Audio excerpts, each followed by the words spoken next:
to serve you no matter how. Pangarap natin abutin, pagsisikapan natin kamtin, kalidad na edukasyon para sa bata, para sa bansa.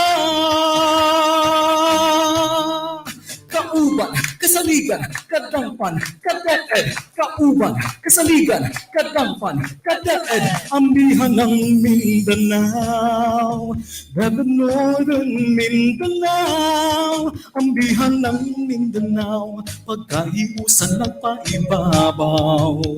BigaTEN DepEd, pagpadayon sa edukasyon, mao'y tumong na maangkon. BigaTEN DepEd, DepEd Northern Mindanao, for the learners then and now. We're always here to serve you no matter how. Pangarap natin abutin, pagsisikapan natin kamtin, kalidad na edukasyon para sa bata, para sa bansa.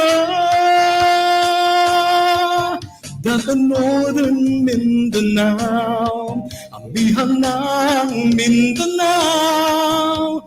BigaTEN DepEd, BigaTEN DepEd.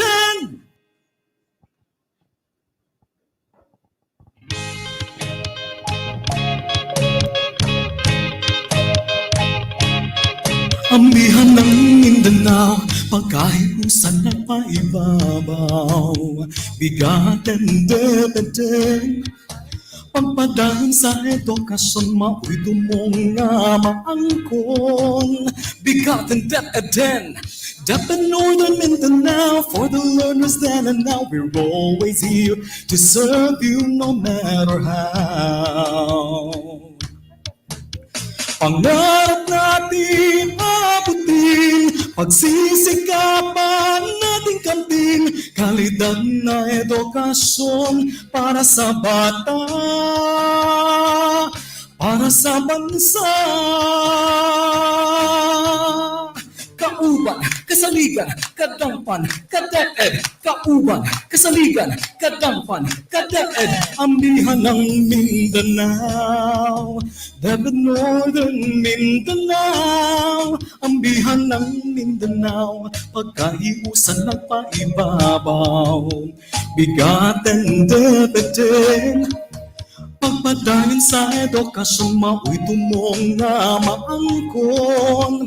BigaTEN DepEd, DepEd Northern Mindanao, for the learners then and now. We're always here to serve you no matter how. Pangarap natin abutin, pagsisikapan natin kamtin, kalidad na edukasyon para sa bata, para sa bansa. DepEd Northern Mindanao, ambihan ng Mindanao. BigaTEN DepEd, BigaTEN DepEd.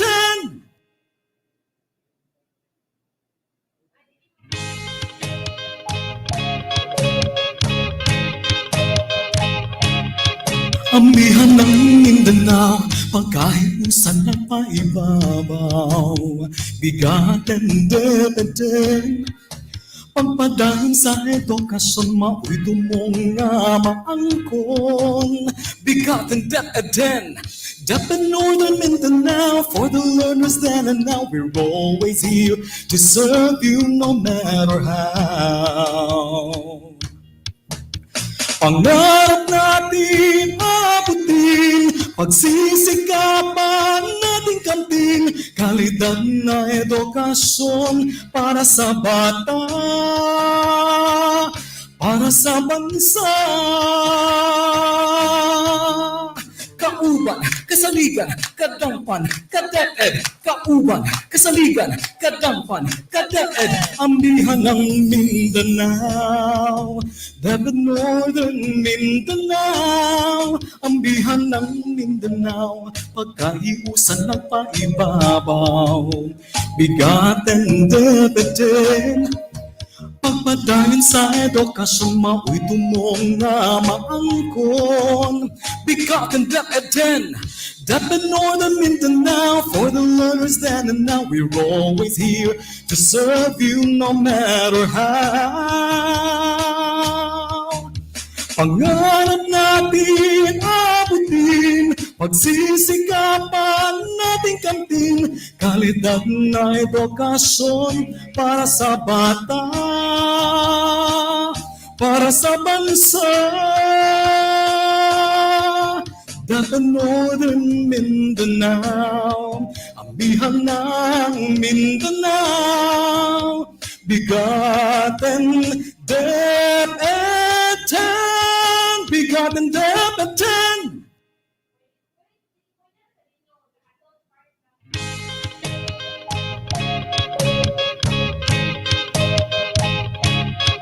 Ambihan ng Mindanao, pagkaiusan ng paibabaw, BigaTEN DepEd X, pagpadayon sa edukasyon, mao'y tumong nga maangkon. BigaTEN DepEd X, DepEd Northern Mindanao, for the learners then and now, we're always here to serve you no matter how. Pangarap natin abutin, pagsisikapan nating kamtin, kalidad na edukasyon para sa bata, para sa bansa. Kauban, kasaligan, kadampan, kaDepEd, kauban, kasaligan, kadampan, kaDepEd, ambihan ng Mindanao, DepEd Northern Mindanao, ambihan ng Mindanao, pagkaiusan ng paibabaw, BigaTEN DepEd, pagpadayon sa edukasyon, mao'y tumong nga maangkon. BigaTEN DepEd X, DepEd Northern Mindanao, for the learners then and now, we're always here to serve you no matter how. Pangarap natin abutin, pagsisikapan nating kamtin, kalidad na edukasyon para sa bata, para sa bansa. DepEd Northern Mindanao, ambihan ng Mindanao, BigaTEN DepEd X, BigaTEN DepEd X.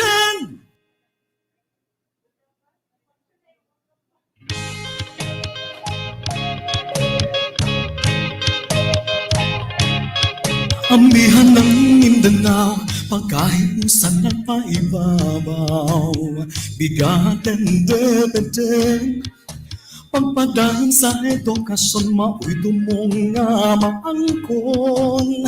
BigaTEN DepEd X, DepEd Northern Mindanao, for the learners then and now, we're always here to serve you no matter how. Pangarap natin abutin, pagsisikapan nating kamtin, kalidad na edukasyon para sa bata, para sa bansa.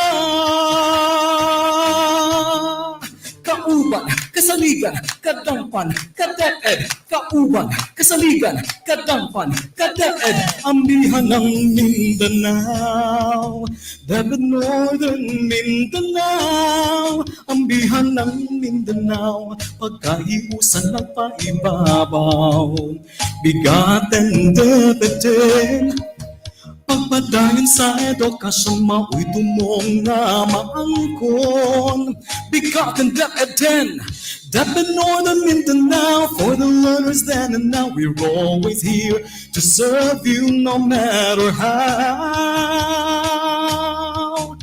Pangarap natin abutin, pagsisikapan nating kamtin, kalidad na edukasyon para sa bata, para sa bansa. DepEd Northern Mindanao, amihan ng Mindanao, BigaTEN DepEd X, BigaTEN DepEd X.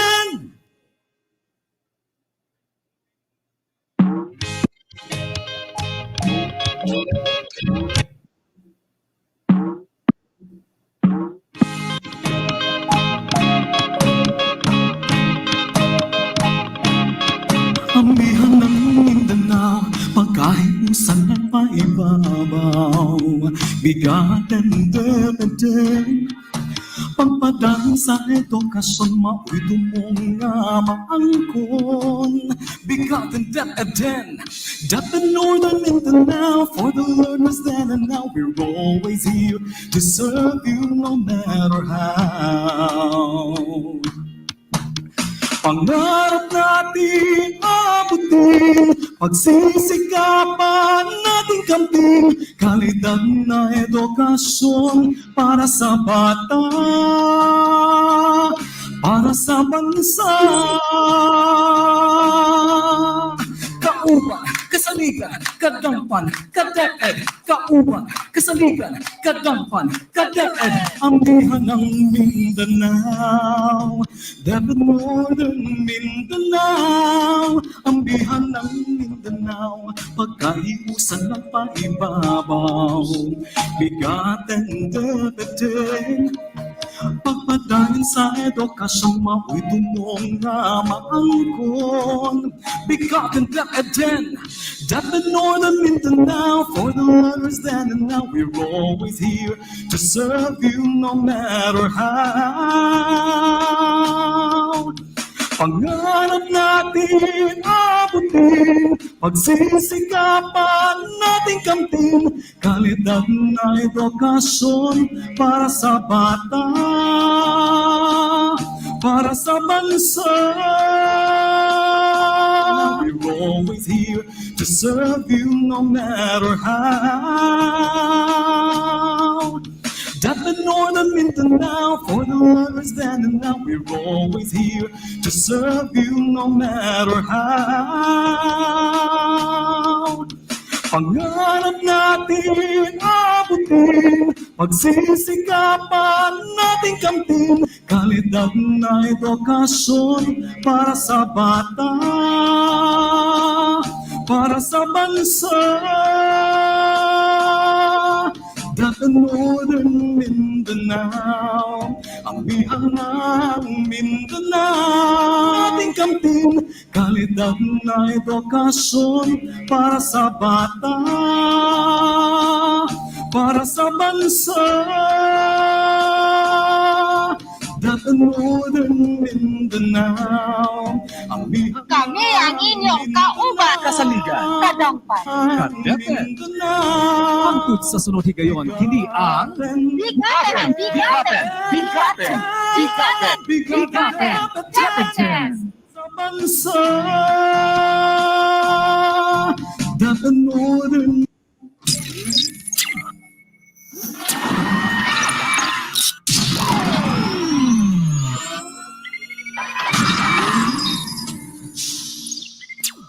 The unseen enemy crept like a thief in the night, smizing cunningly at people in their sleep, and one morning took hostage of humanity by surprise as the coronavirus pandemic continues to spread its ferocious rampage the world over.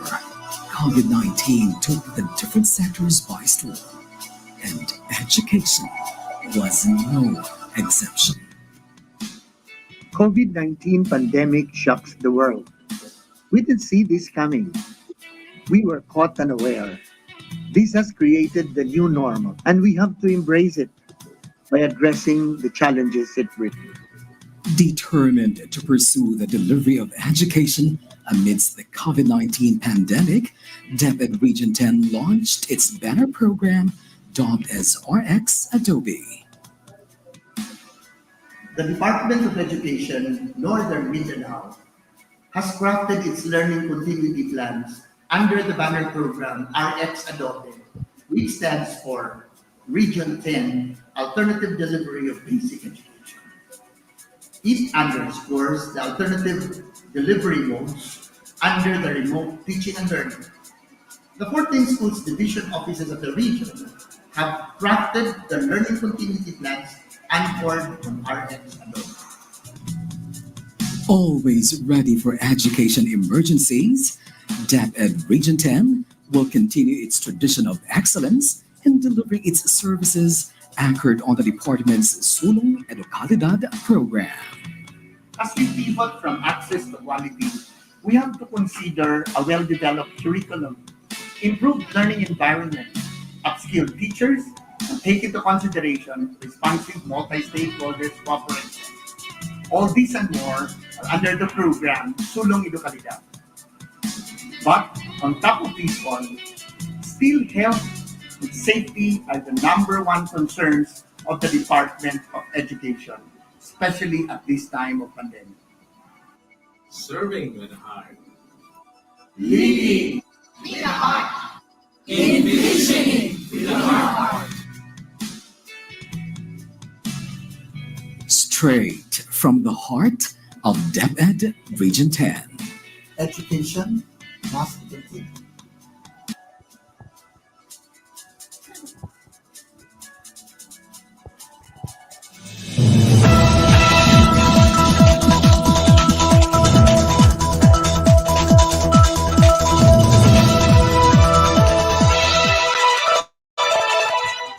Maayong adlaw kanatong tanan, ako si Ramon Gonzalez Abrera, aka Kadeped Paulo, ang inyong Public Affairs Unit Lead Officer.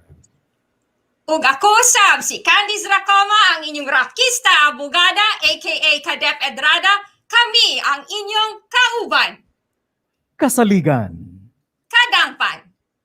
Kadeped sa BigaTEN BigaTEN DepEd X. DepEd X. Welcome to our Season 2, Episode 3 for 2021.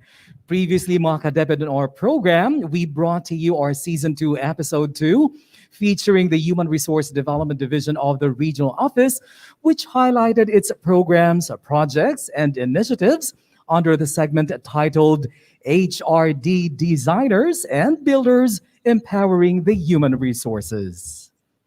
That is right, Kadeped Paulo. And today we will be featuring another functional division of the regional office still, which will highlight programs, projects, and initiatives related to partnership and linkages, education facilities management, health and nutrition services management, and events management. This is ESSDynamic Servant Leaders, boosting education services through partnerships of the Education Support Services Division, or the ESSD. And you are watching the third episode of BigaTEN DepEd X, Season 2.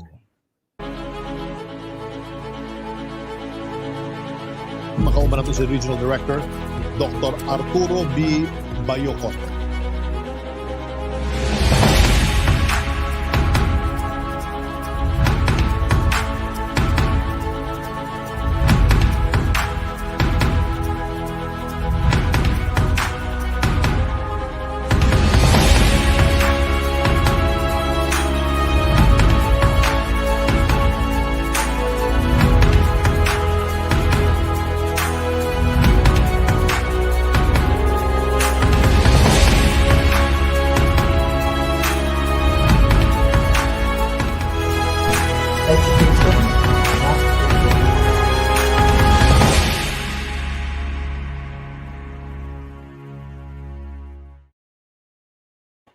Ayan po mga ka-DepEd, masinsinan at puspusan na po ang ating mga paghahanda sa Oplan Balik Eskwela para sa darating na pasukan.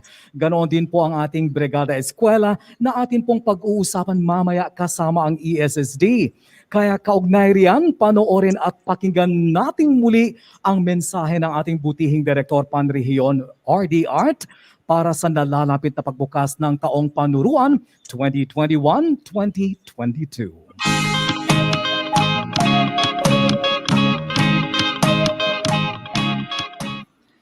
Isang makabuluhang araw po sa ating lahat. Mula dito sa amin sa Kagawaran ng Edukasyon sa Amihan ng Mindanao. At the outbreak of the COVID-19 pandemic, we responded to the Secretary's call to continue education, prepared our education learning continuity plans, braved the challenges, and finished with high spirits the school year 2020-2021. In this year's Brigada Eskwela, we have adopted the slogan, Bayanihan para sa Paaralan, as our theme to call for our collective efforts in promoting collaboration for safe living and addressing social issues and concerns in schools, at home, and in the community. Hence, we have strategized our activities for the 2021 Brigada Eskwela to signify our unfailing commitment and undivided unity. We have virtually convened today to put all our actions together with clearer goals and strategies, recalibrated LCPs, and renewed unwavering commitment. However, as seen by others, our Brigada Eskwela initiatives seem irrelevant in this time of the pandemic since there are no face-to-face classes and less engagements in schools. But no, our Brigada Eskwela program is one timely and relevant activity that we can pursue and maximize while the learners are not in schools. This only means that by the time our COVID-19 situations will have been lifted to allow our face-to-face engagements, our schools will then be ready for a fresh start. As American writer Elbert Hubbard once put it, the best preparation for good work tomorrow is to do good work today. But ladies and gentlemen, let us also remember that while the Brigada Eskwela program may focus on preparing the physical requirements for school readiness, it should be checked against holistic readiness. Again, just like what American athlete David Robinson said, preparation is everything. In other words, our school readiness, in terms of improved learning environment, must be gauged and tightly harmonized with the other three reform areas for quality, namely the K-12 curriculum review and update, teachers upskilling and reskilling, and engagement of stakeholders for support and collaboration. All our efforts call for the wise use of MOOE, revisiting and revising the school improvement plan, the annual implementation plan, and even the work and financial plans, which in these trying times must be focused on supporting the timely, accurate, and complete delivery of the necessary instructional materials. Our initiative should be geared towards strengthening our partnerships and linkages to support the most relevant, essential, and actual needs. And yes, all of these, ladies and gentlemen, call for our enhanced basic education learning continuity plans, or we call BELCPs. Not to forget, we must do all of this in compliance with the health and safety protocols. With clear vision, recalibrated LCPs, reignited commitment, and undivided bayanihan spirit, we can confidently say, sulong edukalidad. Muli, kaagapay ang buong DepEd Region 10, sama-sama nating itaguyod ang adhikaing may pagpatuloy ang ligtas, makabuluhan at dekalidad na edukasyon sa gitna ng kasalukuyang pandemya at sa mga susunod pang mga hamon. Ang lahat ng ito ay alay natin para sa bawat Pilipinong mag-aaral, sa ating lahat at sa bayang nililiyan. Tara na, magbayanihan na at magbrigada eskwela na. Marami pong salamat.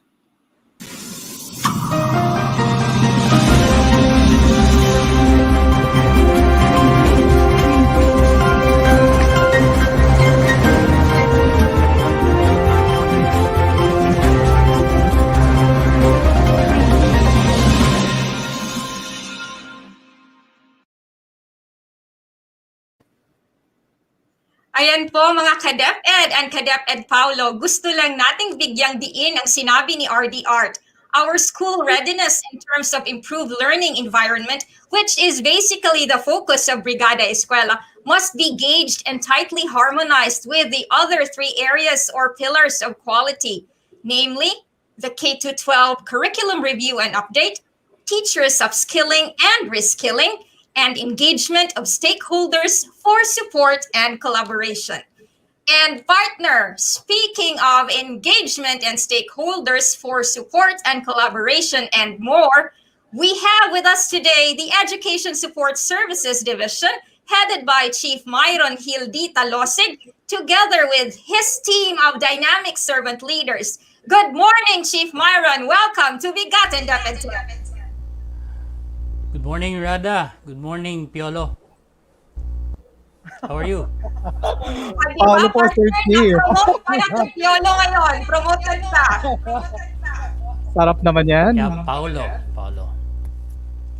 Yes, Chief Myron, good morning. Now, as a brief background, would you kindly give us and our viewers an idea about the basic mandates, functions, and services of the ESSD?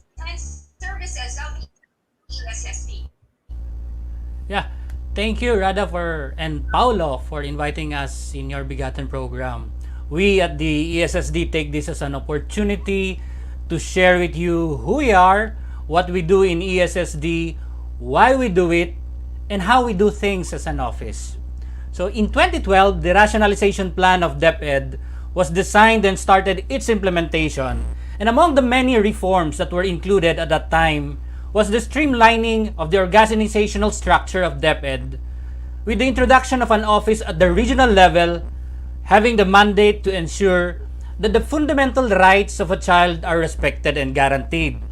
And these rights, as you may very well know, Attorney Rada, include the right to education, right to protection, right to survival, and the right to participation. So, abstract as these may seem, no? How these are guaranteed, especially during this pandemic, will be described to us this morning by my team, who are servant leaders in their own right, and I'm very proud of them.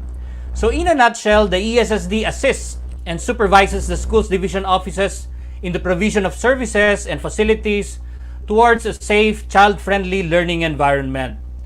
To ensure that the learners enjoy their right to survival, this office handles construction and repair of educational facilities, design and implementation of school health and nutrition programs, disaster risk reduction management. And so we have civil and electrical engineers in our office, an architect, a medical doctor, a dentist, a nutritionist, a nurse, and a DRM coordinator to ensure that our learners enjoy their right to survival during learning. And further, Paulo, to ensure that the child enjoys her right to protection, we have a child protection focal person. And as early as this year, the task of managing child protection issues, especially on the preventive side, has been transferred from the legal unit to the ESSD. And furthermore, to ensure that the child enjoys his right to participate on all matters directly or indirectly affecting him or her, we have the Youth Formation Focal Person handling student organizations and other programs that provide the learners the opportunity to exercise and hone their leadership and participatory skills at a young age. And finally, to ensure that the regional office actively engages the government organizations and private sector in ensuring that the right to education of all learners in Region 10 is guaranteed whether in times of peace or war. Our partnership focal person is ready and willing to explore possible areas of collaboration that would redound to the benefit of our learners. Medyo mahaba-haba, no? But almost after 10 years, no, after the initial implementation of the rationalization plan, the ESSD continues its hard work to fulfill the mandate of creating a safe and child-friendly learning environment so that education continues here in Northern Mindanao. Ayan. Sir Ayun. Chief, I'm pretty sure, na-mention niyo po many times yung rights na yan. I'm pretty sure, kapartner na Rada, marami siyang mga tanong tungkol dyan. Pero bago yan, may I just have one question, Sir Chief. Parang pang Miss Universe to eh. What's unique about your division po? What makes your division unique among all the other You have functional 30 divisions? seconds to answer, Chief Myron. Tama. Yes, go on, Sir Chief.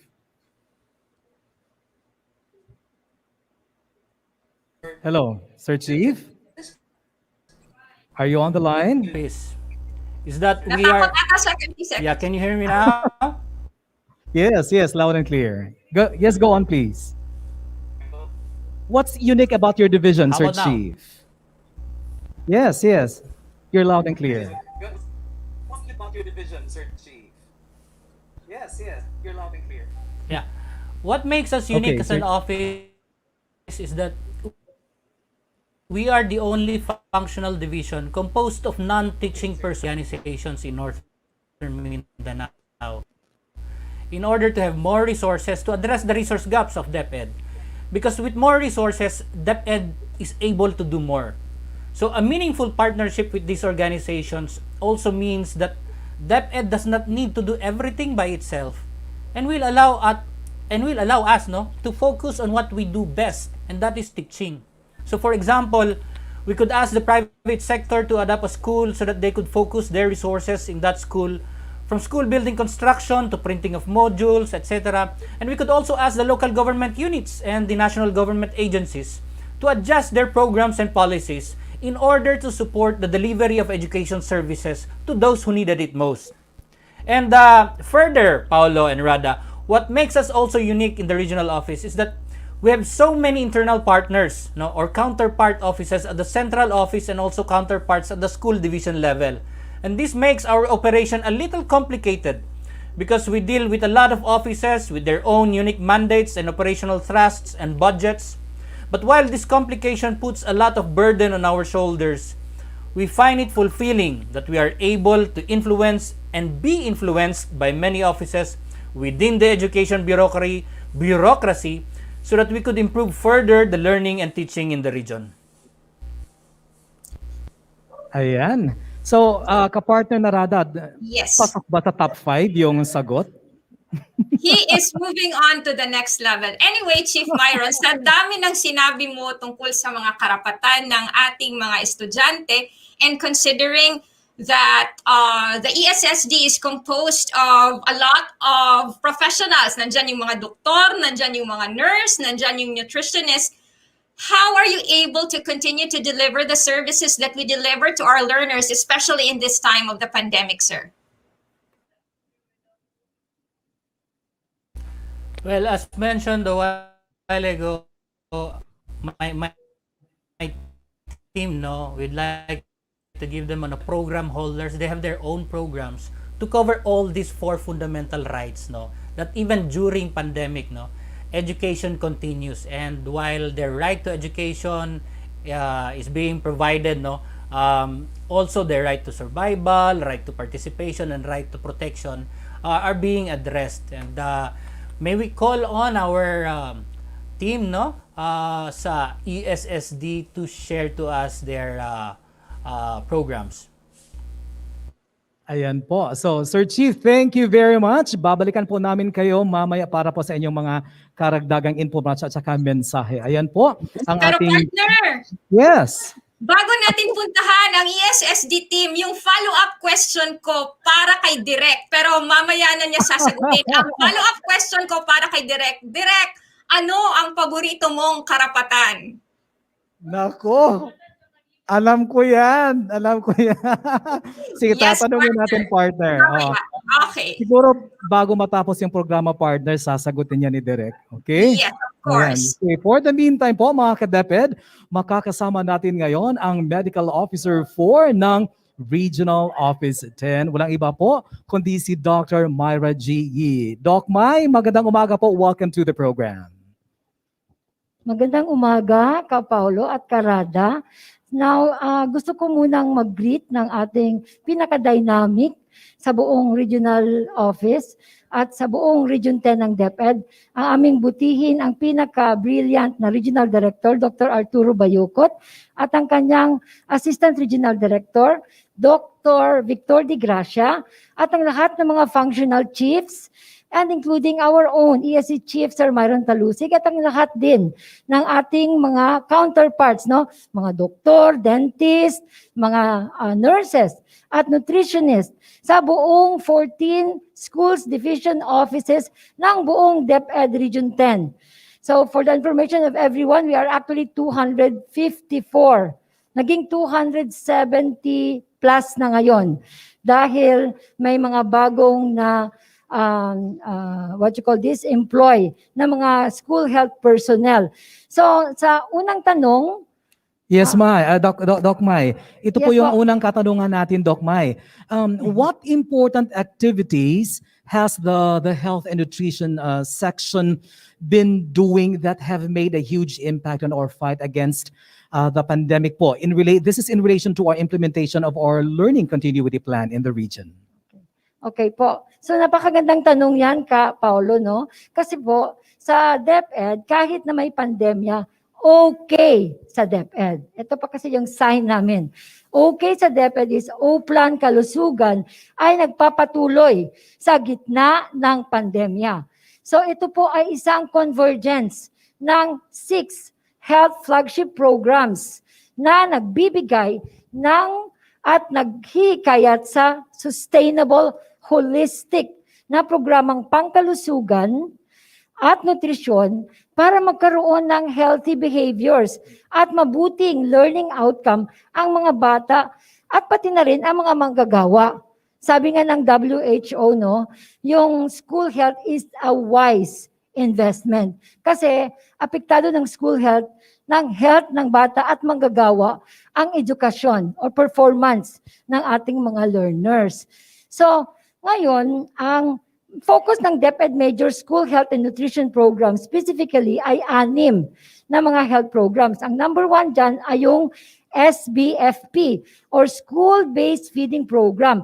Ito ay nagbibigay ng fresh milk at nutritious snacks and meals sa mga batang malnourished.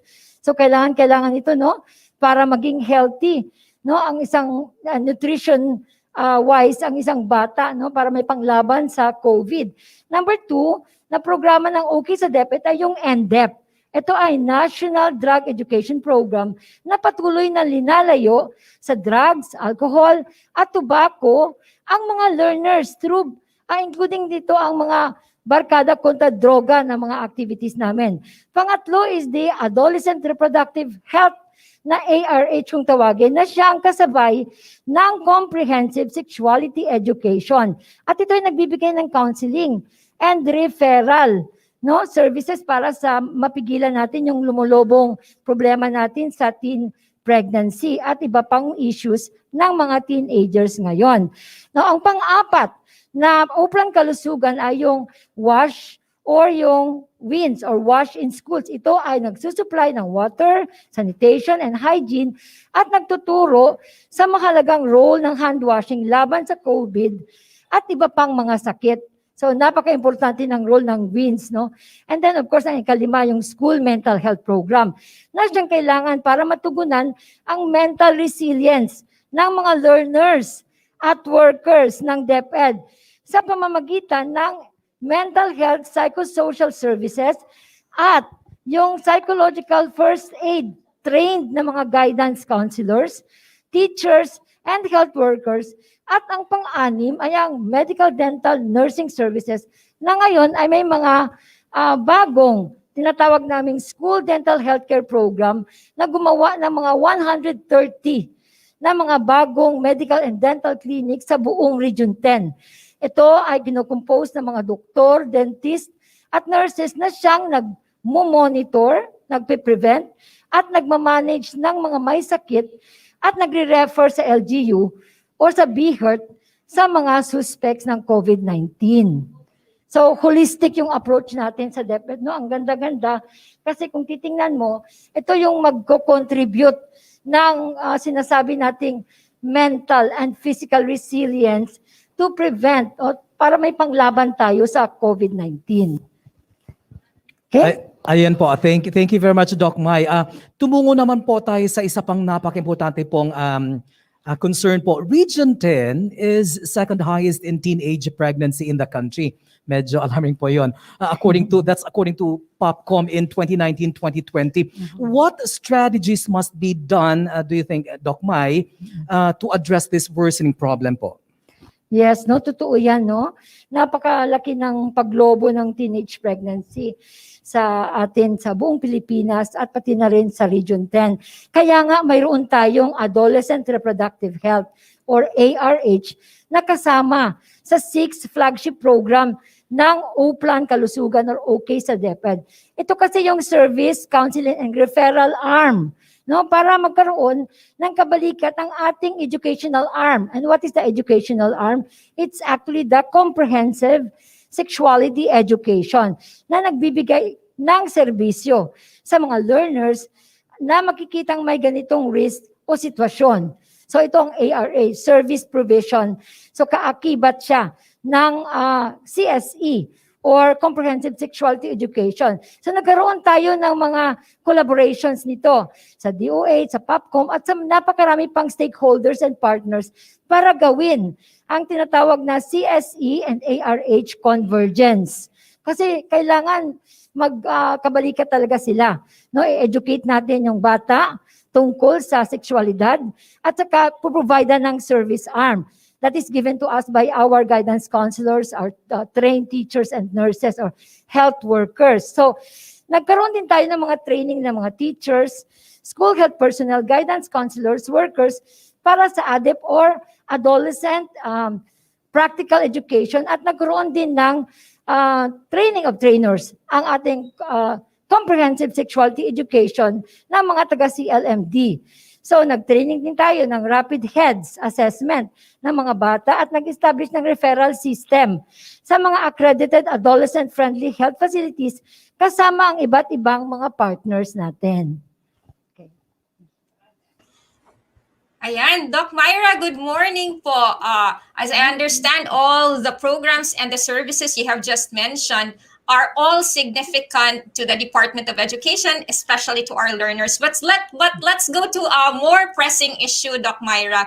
Now, with the surge of the Delta variants in Region 10, what measures must be implemented by our school health units to ensure the successful prevention of transmission, particularly in the upcoming school opening, Doc May? Okay, thank you, Ka-Rada, sa magandang tanong na yan. Very pertinent kasi yan ngayong panahon, no? Na merong parang threat of Delta. So, ang napakaganda naman sa DepEd ay meron tayong tinatawag na DepEd Task Force COVID-19. Galing yan sa national, merong Task Force National, Regional, and Division Task Force. At ito ay naging instrumento sa pag-establish natin ng mga engineering controls, mga administrative controls, at mga personal protective equipments na pinoprovide para masunod ang DepEd required health standards at policies and protocols sa lahat ng workplace at sa lahat ng eskwelahan ng Department of Education alinsunod sa PDITR strategy ng IATF. So, establish na yung mga policies natin, yung mga administrative order natin dahil yun sa ating DepEd Task Force COVID-19. Now, ang school health naman ay inatasan na magmumonitor at magre-refer ng mga suspects, probable, and confirmed cases sa pamumuno ng mga tinatawag nating COVID focal person, at saka DRRM focal persons na nagko-coordinate sa ating mga local government units at DOH. So ang kagandahan pa rin ito ngayon, kahit na marami tayong problema sa COVID ay nagkaroon tayo ng Back to School. So, ito yung programa natin na bago pa. Tinatawag itong Back to School or Ligtas na Bakuna para sa Balik Eskwela. Ito ay programang ginawa para makahikayat na magpabakuna ang lahat ng personnel na sa pamumuno ng mga tinatawag nating vaccination champions. So galing ito sa mga 14 schools divisions offices. At dahil may threat ng Delta, ang consistent na implementasyon ng health protocol sa workplace. Kagaya ng actually, ang pinaka-importante nito ngayon, mga health protocols, hindi lang natin ito i-continue, but dapat siya striktong pagsunod, no, sa BIDA plus bakuna solusyon. No, ito ay paraan para maproteksyonan ang lahat ng kawani ng DepEd at mapigilan ang Delta variant. And we've already seen, no, that many of the DepEd health workers, especially here at the regional office, have already been vaccinated. We are actually at 84% na here, and we are very grateful to the BigaTEN DepEd X kasi ang BigaTEN DepEd X ay katulong natin sa pag-promote ng ating tinatawag naming vaccination demand generation. So maraming salamat sa DepEd BigaTEN X. Ayan po. Doc May, di ba meron tayong i-feature na parang back to school TikTok, di ba?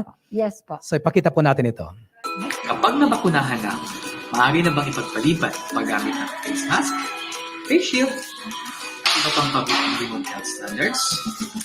Ganito kasi yan. Ang bakuna ay kasangga, ngunit hindi kapalit ng BIDA behaviors. Ipagpatuloy pa rin ang BIDA behaviors para sa karagdagang proteksyon sa pamilya, paaralan at pamayanan. BIDA behaviors katulad ng pagsusuot ng face mask at face shield, paghugas o pag-sanitize ng mga kamay, pag-iwas sa mga matataong lugar, paniguradong may magandang daloy ng hangin sa bahay o lugar ng trabaho, pagdistansya ng 1 metrong layo sa isa't isa. Mahalaga ang proteksyong binibigay ng bakuna, ngunit pinag-aaralan pa ang katagalan ng isa at proteksyong dulot nito kontra COVID-19. Hanggang sa malaman natin ito, manatiling mapagmatsyag para sa ating sarili at sa kapakanan ng iba. I'm Nurse Francis, ang inyong back-to-school champ na nagsasabi, magpapakuna na para sa ligtas na balik eskwela. Ingat!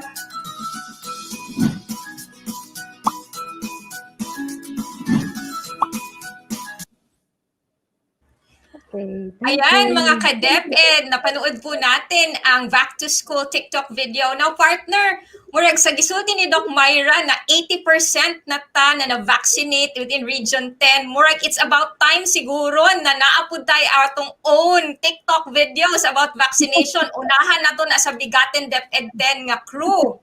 Siguro next week, partner, mahimo na nato na. Yay! Challenge accepted, partner. Yes. Pamunahan Okay. Doc Myra. Unahan sa ni Doc Myra og sa health unit sa DepEd Region 10. Yes. Okay, challenge accepted. Okay, thank you very much, Doc May. And thank you also to the video of Nurse Francis Leo C. Tagadiad of the Division of Cagayan de Oro. And thank you also sa atong gitawag karon nga kadangpan nato dinha sa regional office karong panahon na partner si Dr. Myra G. Yee, our regional medical officer 4. Ayan. Thank you, Doc. Thank you very much. Yes, partner. I think murag mag-greetings ta sa atong mga viewers karong adlaw. That's right, partner. Meron tayo from Madel Revelo. Clarin South District is watching. Good morning, all. Ayan, thank you. From Jojolita Afar Rivera. Good morning, everyone watching from Ozami City National High School, Ozami City. From Rowena Arbues is watching from Cugita Integrated School, Camigan Division. Good morning. Ayan po. From Ana Georgie S. Agulan. Good morning, everyone watching from Pinatilan Elementary School Division of Valencia City. And from Mercy, good morning, watching from Marquilao Integrated School, Marquilao, Tangob City. Partner? Yes, we also have Rose Regencia is watching from Jeronimo Cabrera National High School, Culambogan District Division of Lanao del Norte. Good morning, ma'am. We have Glenn Dodoy Estrellanes watching from Causwagan Central Elementary School, also of Lanao del Norte. And then we have Miss Engineer Paula Laksama. Go ESSD! So walay pabor-pabor si Engineer. We also have Miss Juliet Lapis. Good morning, everyone, watching from Tudela National Comprehensive High School, Tudela, Misamis Occidental, and Evrao Neri del Puerto, watching from Indahag Elementary School, Cagayan de Oro City Division. Partner? That's right. Meron pa, kapartner narada. Evrao Neri del Puerto, watching here from Indahag Elementary School, CDO Division. Thank you. My Goldie EO from Bugon National High School, Cagayan de Oro City. Thank you for watching. From Lodivina Garcia Cero, watching from Kisandi National High School, Hingoog City Division. From Odette Ko, good morning po, watching from SDO Hingoog Youth Formation Unit. Ayan. From Sheila Redor Ibanez, watching from DepEd Valencia City. And we have from Arlene Datoy, good morning. Arlene Datoy is watching from Silangit Elementary School, Tangob City Division. Partner. And we also have Miss Leizl Gabaldon. Good morning, watching from Pasayonon, ES Kalilangan West District. I think that's from Bukidnon. We have Faye Tumanda. Good morning, everyone, watching from Misamis Occidental. Good morning. And we have Michelle Rosales. Good morning, everyone, watching from Sacred Heart Village Elementary School, West 1 of Cagayan de Oro City. And we have Rachel Yvonne Tinaco. Good morning, watching from the division of Bukidnon. Mayong buntag. Rakiva Manaol. Good morning, everyone, from the division of Lanao del Norte. Good morning po. And Judy Ducala. Good morning, everyone, watching from Manolo Fortich Central Elementary School. Good morning, everyone. And moving on, partner. Ladies and gentlemen, also joining us today is the focal person for our dental services and the WINS program.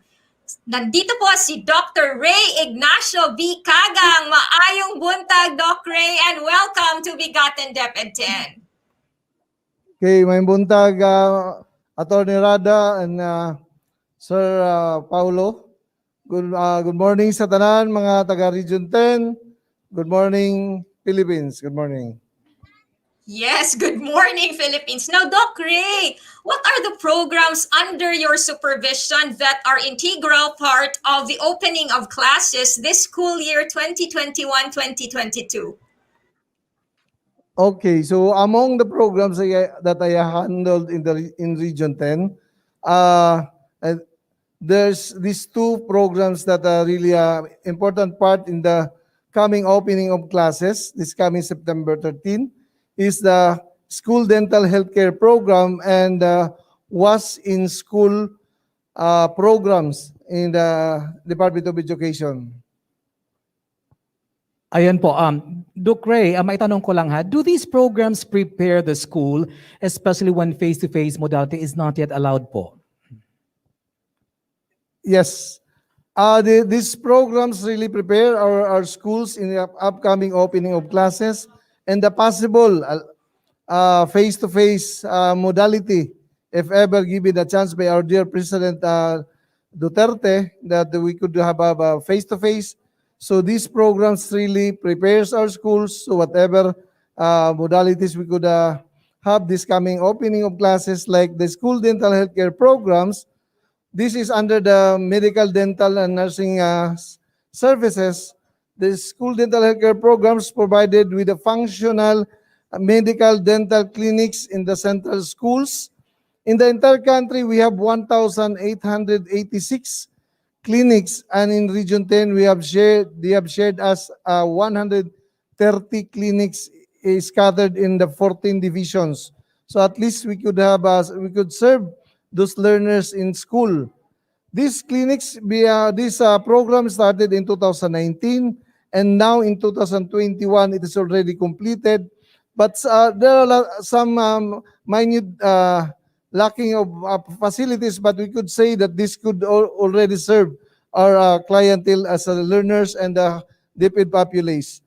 In Region 10, we have 130 scattered, some on the Bukidnon, and other divisions in Cagayan de Oro City, Camiguin, El Salvador, Hingoog, Iligan, Lanao, Malaybalay, Miss Or, Oroqueta, Osamis, Tangob, and Valencia City.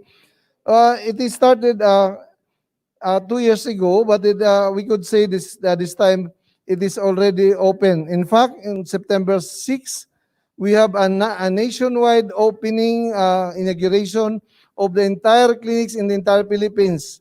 So it will be graced by our dear President Duterte and with our Secretary Leonor Magtulis Briones. And here in Region 10, will be led by the cutting of ribbons by our dear dynamic Regional Director Arturo Bayocot. We have chosen one of the clinics in Villanueva, Misamis Oriental, which is the Vicente and Chavez Memorial Central School.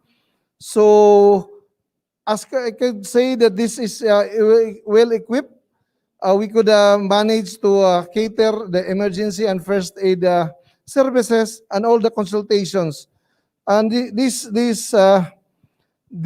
clinics is been equipped not only by the Department of Education but also with the partners available in the localities where this clinics is located. So, ang dami na naming pinaghihirapan ito, ang dami na, this is as is shown in the screen, a lot of clinics have, as we observe, may mga beds parang hospital na, we have oxygen, we have BP apparatus, glucometer, whatever the consultation diagnosis would be preferred to our clientele, we could assess them in this said clinics.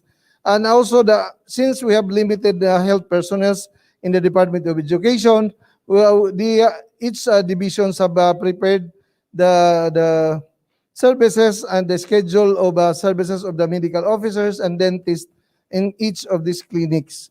So, as I could say, this already could be very essential.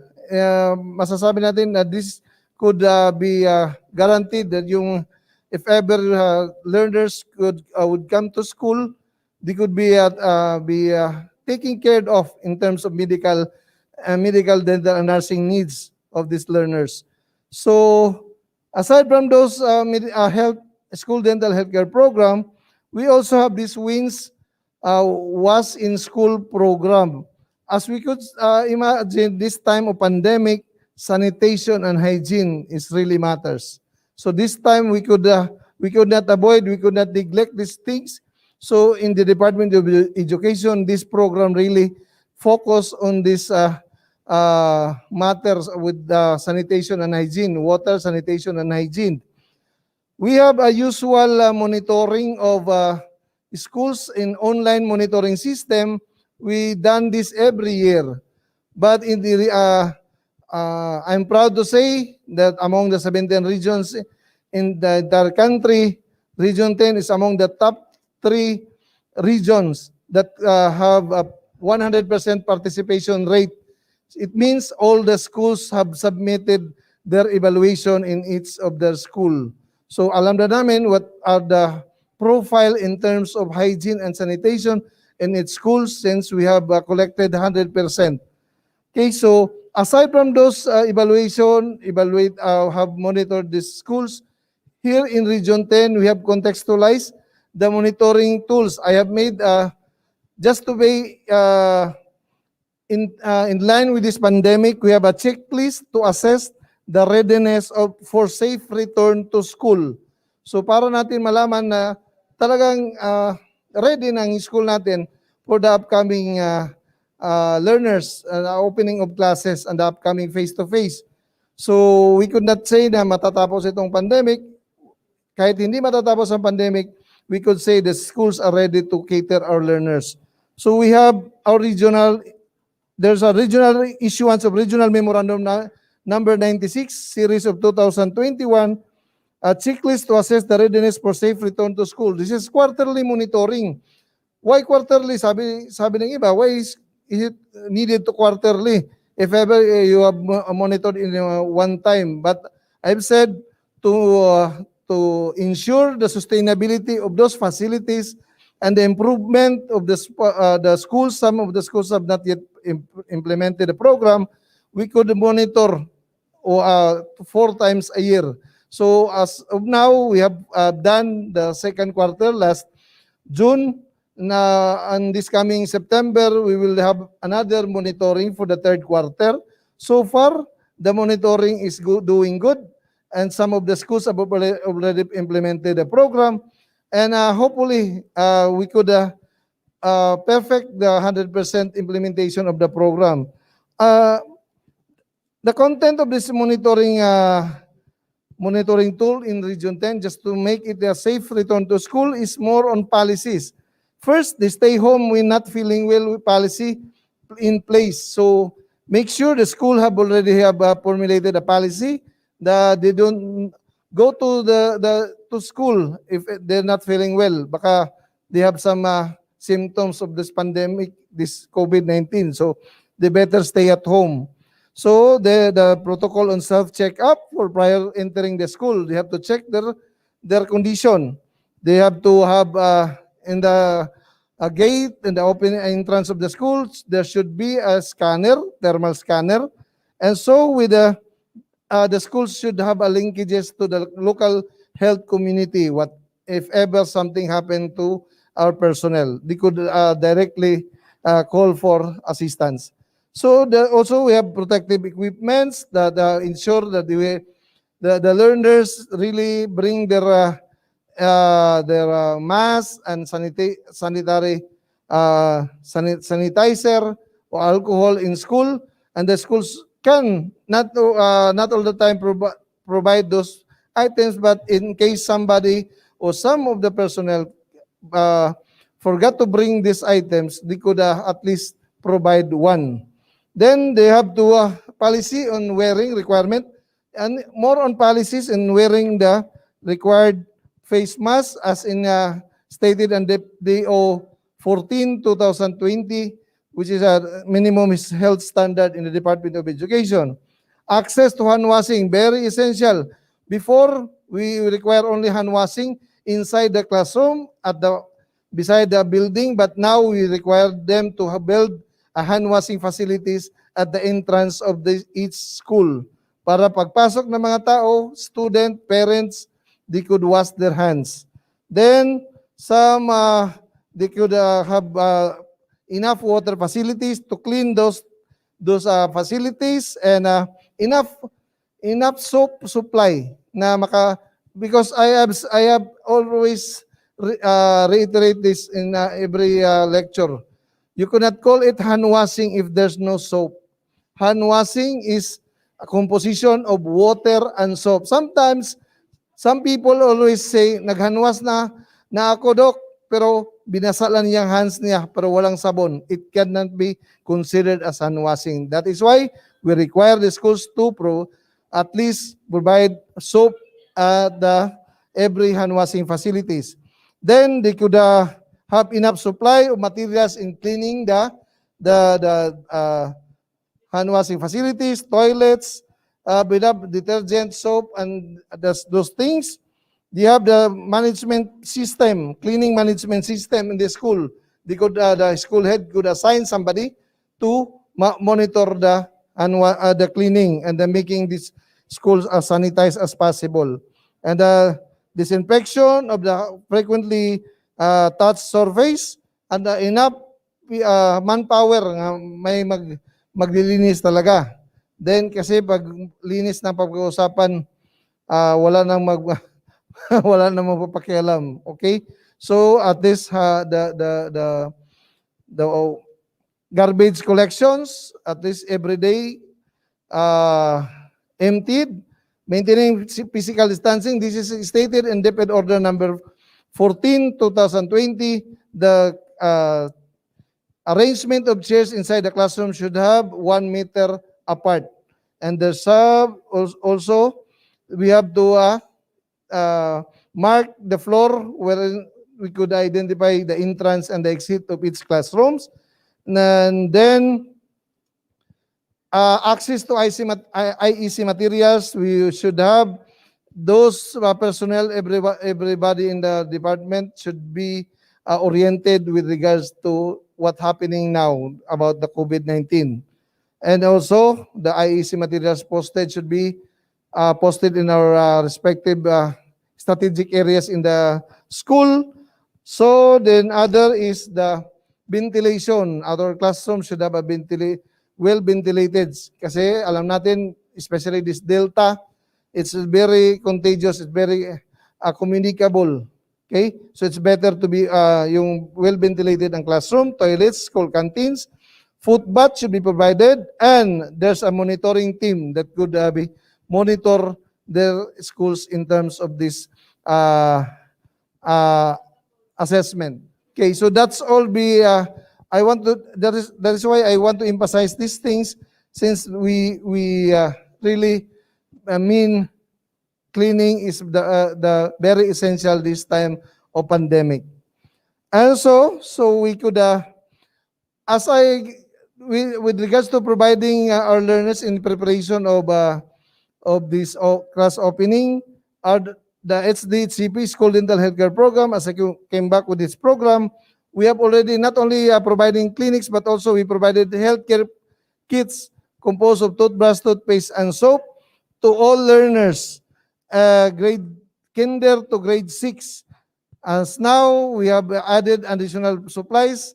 This coming school year opening, we will providing healthcare kits to captive schools in captive areas, your convergence areas for peace and development, yung mga schools na nabibilang sa mga captive areas. We will provide those learners with healthcare kit this time. So we will equip those learners.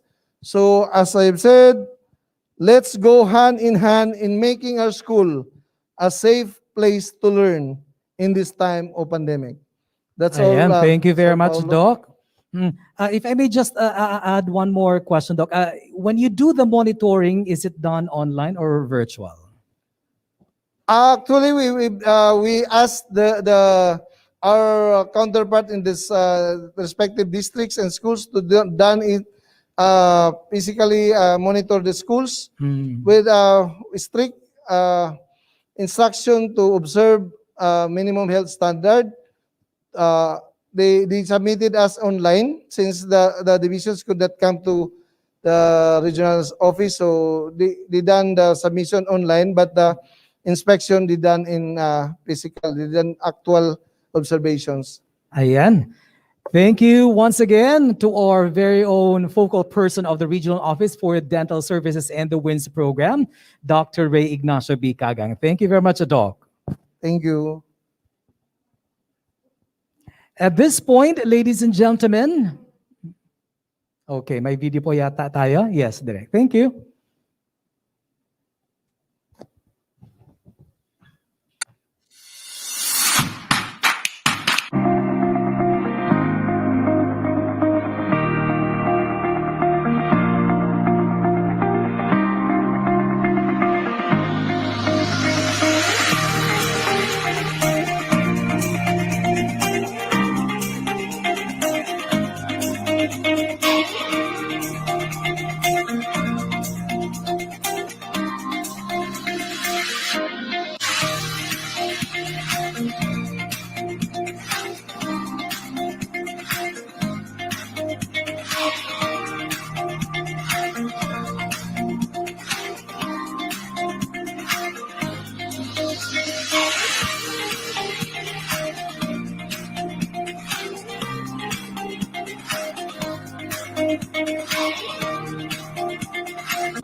Thank you, Didid, sa masarap na snack. Yummy! Ang sarap-sarap!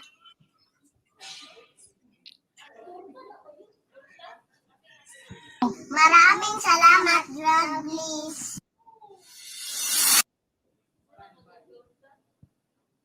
Ayan, partner, ang charap-charap naman. Salamat sa ating mga bata. Oo, ang cute nila. Ah. Joining us this time is our regional nutritionist dietitian too, Miss Hannah Leizl K. Ratunil, together later on with our regional nurse, Dr. Richard G. Dragon. Good morning po. Welcome to BigaTEN DepEd X, Miss Hannah. Ayun, good morning everyone, Rada and Paolo. Good morning, buong Pilipinas to. Good morning, lalong-lalo na sa DepEd Region 10. Ayan, Miss Hannah, tama yung greetings mo kasi after all, we are also live via DepEd Philippines. So yung greetings mo na good morning Philippines, buong Pilipinas, tama yon. Anyway, Miss Hannah, how did we continue to implement our school-based feeding program in this time of the pandemic? Wow, thank you very much, Paolo, for raising up that question. Indeed, it is really a no joke nowadays in implementing such activity with the threat of the pandemic. But amidst of the challenges, the SBFP is still continuing in implementing our supplementary feeding program in the community. With, of course, with the participation of our school divisions, focal persons in SBFP, our teachers who always monitor and supervise. In fact, our SBFP focal persons, teachers in the field and implementers, ay nagbahay-bahay talaga, nag-door-to-door talaga sila para lang mapadeliver ang mga pagkain, especially to our learners and to the parents of our learners who are very resilient in realizing the program.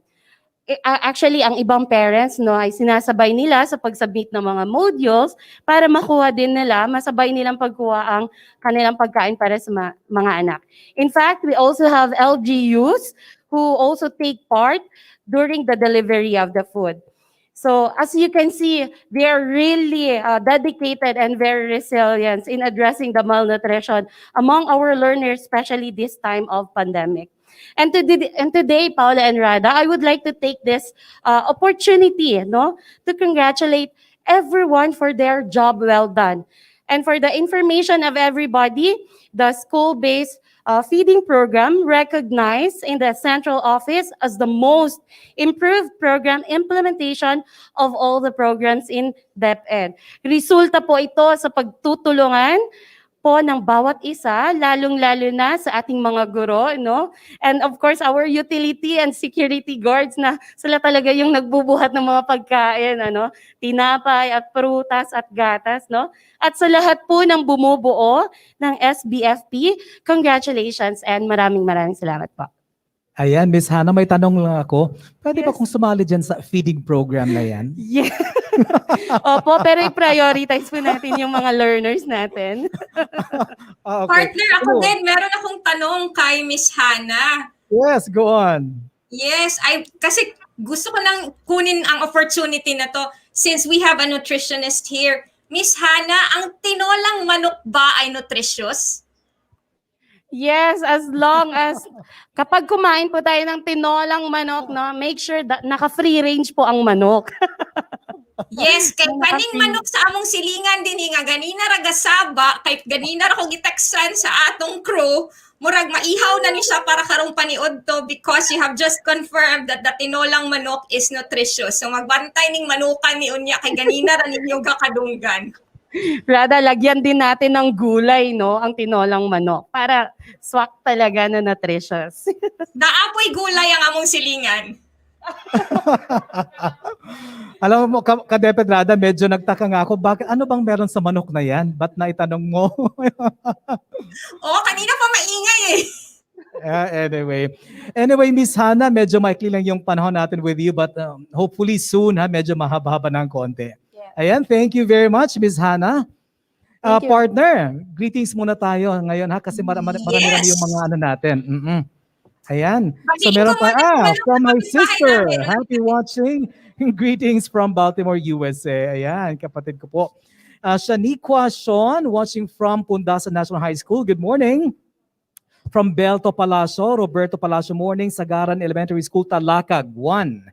From Anita Valerio Pasayan, good morning everyone watching from Baliwagan National High School, Balingasag South. And from Glenn Dodo Estelianes, watching from Kauswagan Central Elementary School, Kauswagan Lanao del Norte, Mindanao. Ka-partner. Yes, shout out also to Mr. Roquit Rodel Kitat. Good morning, Northern Mindanao, watching from the SDO Hingoog City. Sir Rodel, good morning po. Congratulations, ESSD daw, sabi ni Sir Rodel. We also have Lisud, basahon yung pangalan, Madconesh NLM, watching here at Calabalay Bay Integrated School, El Salvador City Division of Misamis Oriental. We also have Miss Anne Ratunil watching from Indaha. Good morning, Ma'am Anne. And then we also say good morning to Glenn Dodo Estrelianes watching from Kauswagan Central Elementary School, Kauswagan, Lanao del Norte. And Amor Fajardo. Go, Francis. Partner? Ayan, partner, kasama na natin ngayon ang ating regional nurse at saka yung ating yung focal person natin ng DRRM. Walang iba kundi si Dr. Richard G. Dragon. Ka-partner, may katanungan ka? Yes, isabak agad natin si Sir Richard sa katanungan na ito. Sir Richard, good morning. And ito na po yung tanong namin para sa iyo. Now, here in Region 10 specifically, how are we able to assess or evaluate the effectiveness or impact on education in this new normal landscape? Thank you so much for the question, Rada and Paolo, for the introduction. Isang napakamaganda at napakamasustansyang umaga sa ating lahat. If you are seeing on the screen, this is not a vegetable. This is just a plant. But I guess it's almost lunch na ba? 11. Yes. So with so much to tell, in addition to what Ma'am Hannah had said a while ago, it's very hard actually to assess the impact of the school-based feeding program with the way we implemented it together with the pandemic. It's so hard because we have a lot of mobility restrictions with the quarantine statuses that we have in our communities. It's so hard to deliver those goods. But because we do not stop because of the pandemic, well, we try to innovate ways and find ways, just like BDO, of course. We find ways on delivering even in house-to-house deliveries of the goods and services, such as our fresh milk and our nutritious food products. And how do we assess that? Though we communicated very well that it's really the feeding beneficiaries that will eat their shares or the ration, but it's actually a great help for the entire family. In fact, though we cannot assess the nutritional status assessment physically because as stated in DepEd Order number 23 Series 2020, the only way that we can assess them is to ask the parents themselves to have a clinical eye if they have really seen improvement as with how their children looks. Though they cannot weigh it because they don't have maybe a weighing scale at home, but by mere interview and asking them.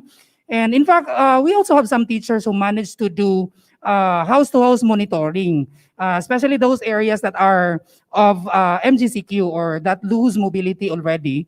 So we can really ask, but though we cannot check their height and weight physically, but the totality impact of the program is really remarkable because as what we have gathered through a survey, there is actually a national survey with that.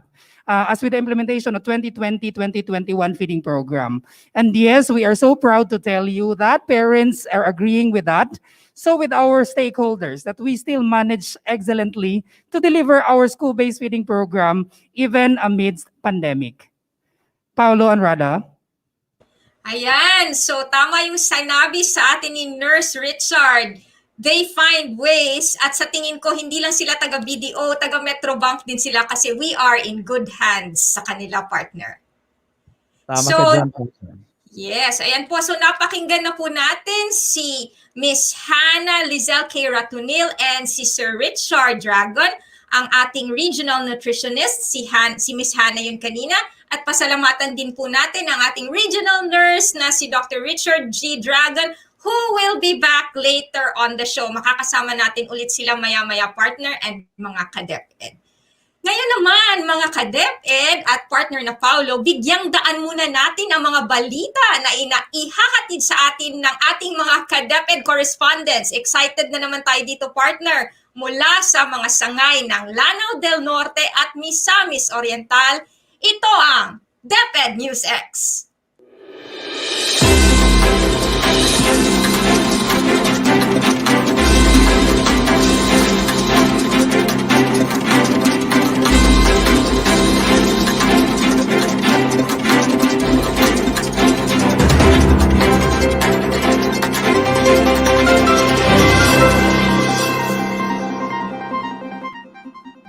Magandang araw mga ka-DepEd. Narito ang mga maiinit na balita mula sa sangay ng Lanao del Norte. Matagumpay na ginanap ang mga training sa buwan na ito gaya ng virtual training on sustaining excellence and quality in a challenging time, a developmental session on context-based school leadership and instructional supervision, development of contextualized LRs in mathematics, webinar on organizational management, dynamics and culture, intensifying SPED implementation in the division of Lanao del Norte. At nagkaroon din ng presentasyon at evaluasyon sa mga natapos na mga full action researches at ang lingguhang pag-broadcast sa radyo sa DepEd Sarimanok Helpline sa DXNE-FM 94.3. Malugod din namin binabati ang mga kabataang nagwagi sa mga kompetisyong pag-national at international. Si Hana S. Paca ng Lanao del Norte National Comprehensive High School, first place of the 50th International Letter Writing Competition for Young People. Robel D. Arellano ng Salvador Central Elementary School, second place at 3rd International Loving Peace Art Competition, Philippine Preliminary Round. Para sa BigaTEN DepEd 10, ako po si Giovanni Malazarte Pangasian mula sa Division of Lanao del Norte. Wow! Lanao, Kuyaw!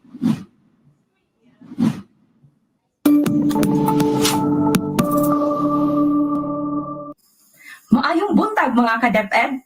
Gipahigayon sa Naawan District ang usa ka mabulukong kalihukan sa mga tulungaan inubanan sa bugos na suporta sa mga stakeholders taliwala sa new normal nga kahimpang. Sa Brigada Eskwela ug Oplan Balik Eskwela 2021, nagkaiusa ang tanang organisasyon kauban sa mga ginikanan, opisyalis sa lungsod ug mga magtutudlo sa pagpahigayon ani nga programa aron masiguro nga andam ang atong mga tulungaan sa pagbukas sa klase. Bisan pa man na dunay dako nga krisis ang giatubang sa atong nasud, apan ang ahensya sa edukasyon ug distrito sa Naawan nagipanguluhan sa District Supervisor Mr. Rick D. Gabi, wala mong hunong sa pagpaningkamot, pagpangita ug paagi aron makabot ang tumong ug tinguha nga mapalambo pagayod ug mahimong sustainable ug functional ang mga tunghaan alang sa padayon nga pagkat-on sa atong mga kabataan. Kay diri sa Naawan, together we heal as one. Para sa BigaTEN DepEd 10, kini si ka-DepEd Wella Rose Oka, navigating information through nurturing one another. Kikan sa usbong nga distrito sa Naawan, Division of Misamis Oriental.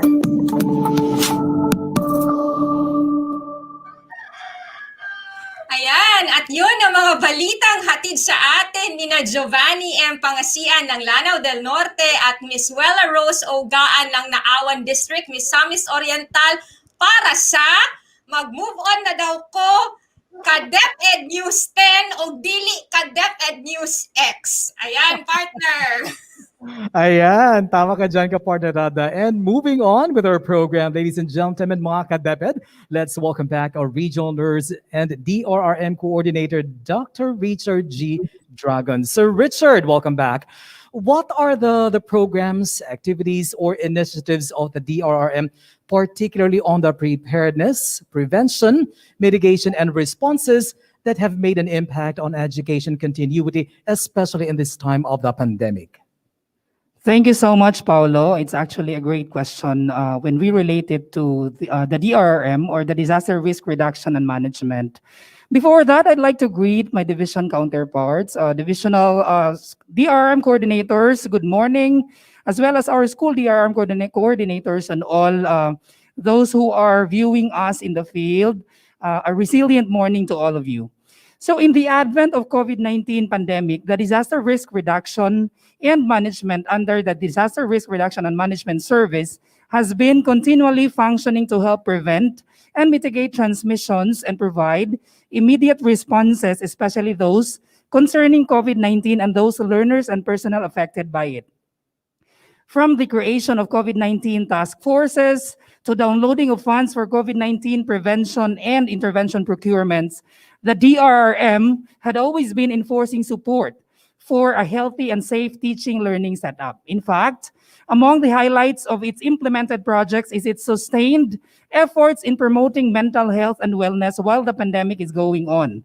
Learners are provided with mental health and psychosocial support services materials and provided with psychological first aid or PFA, and as well as the teachers and personnel.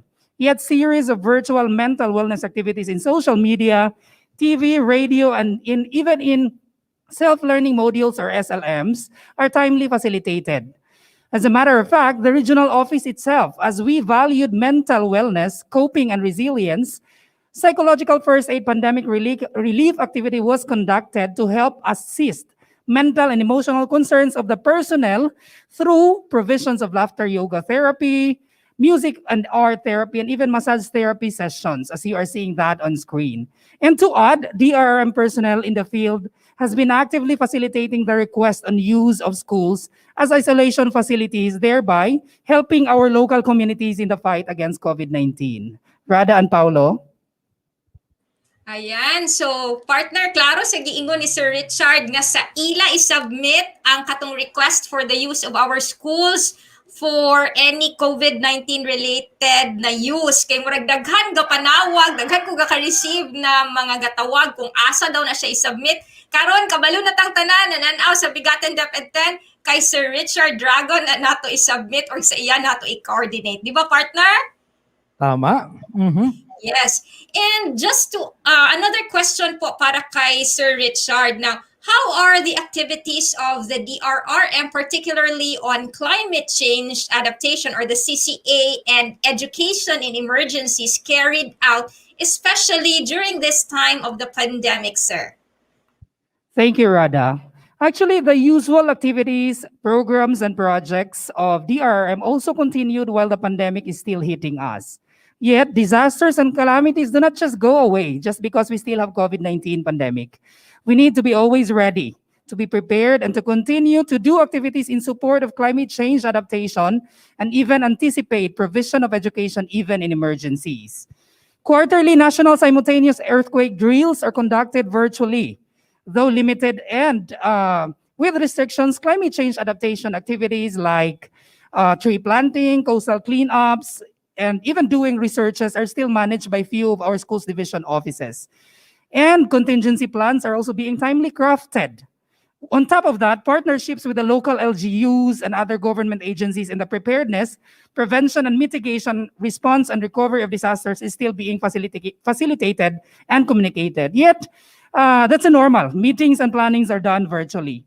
To highlight our activities for that, Rada, that we do not stop doing our usual activities in DRRM because we still have advocacies on our climate change, advocacies on education and emergencies. We will be conducting the Regional Climate Change Caravan or the RCCC starting October 25 to November 17 this year. With these activities in the regional office and schools division offices, virtual and or limited face-to-face are all emphasizing the importance of support activities to help mitigate and intervene the drastic effects of climate change. Hence, we encourage everyone to join us in our upcoming activities of DRRM. Rada and Pao? Yes, ayan, gaya ng paalala sa atin ni Sir Dr. Richard Dragon, we have to be ready. Dapat partner, lagi tayong handa because disasters are not going to stop just because there is a pandemic.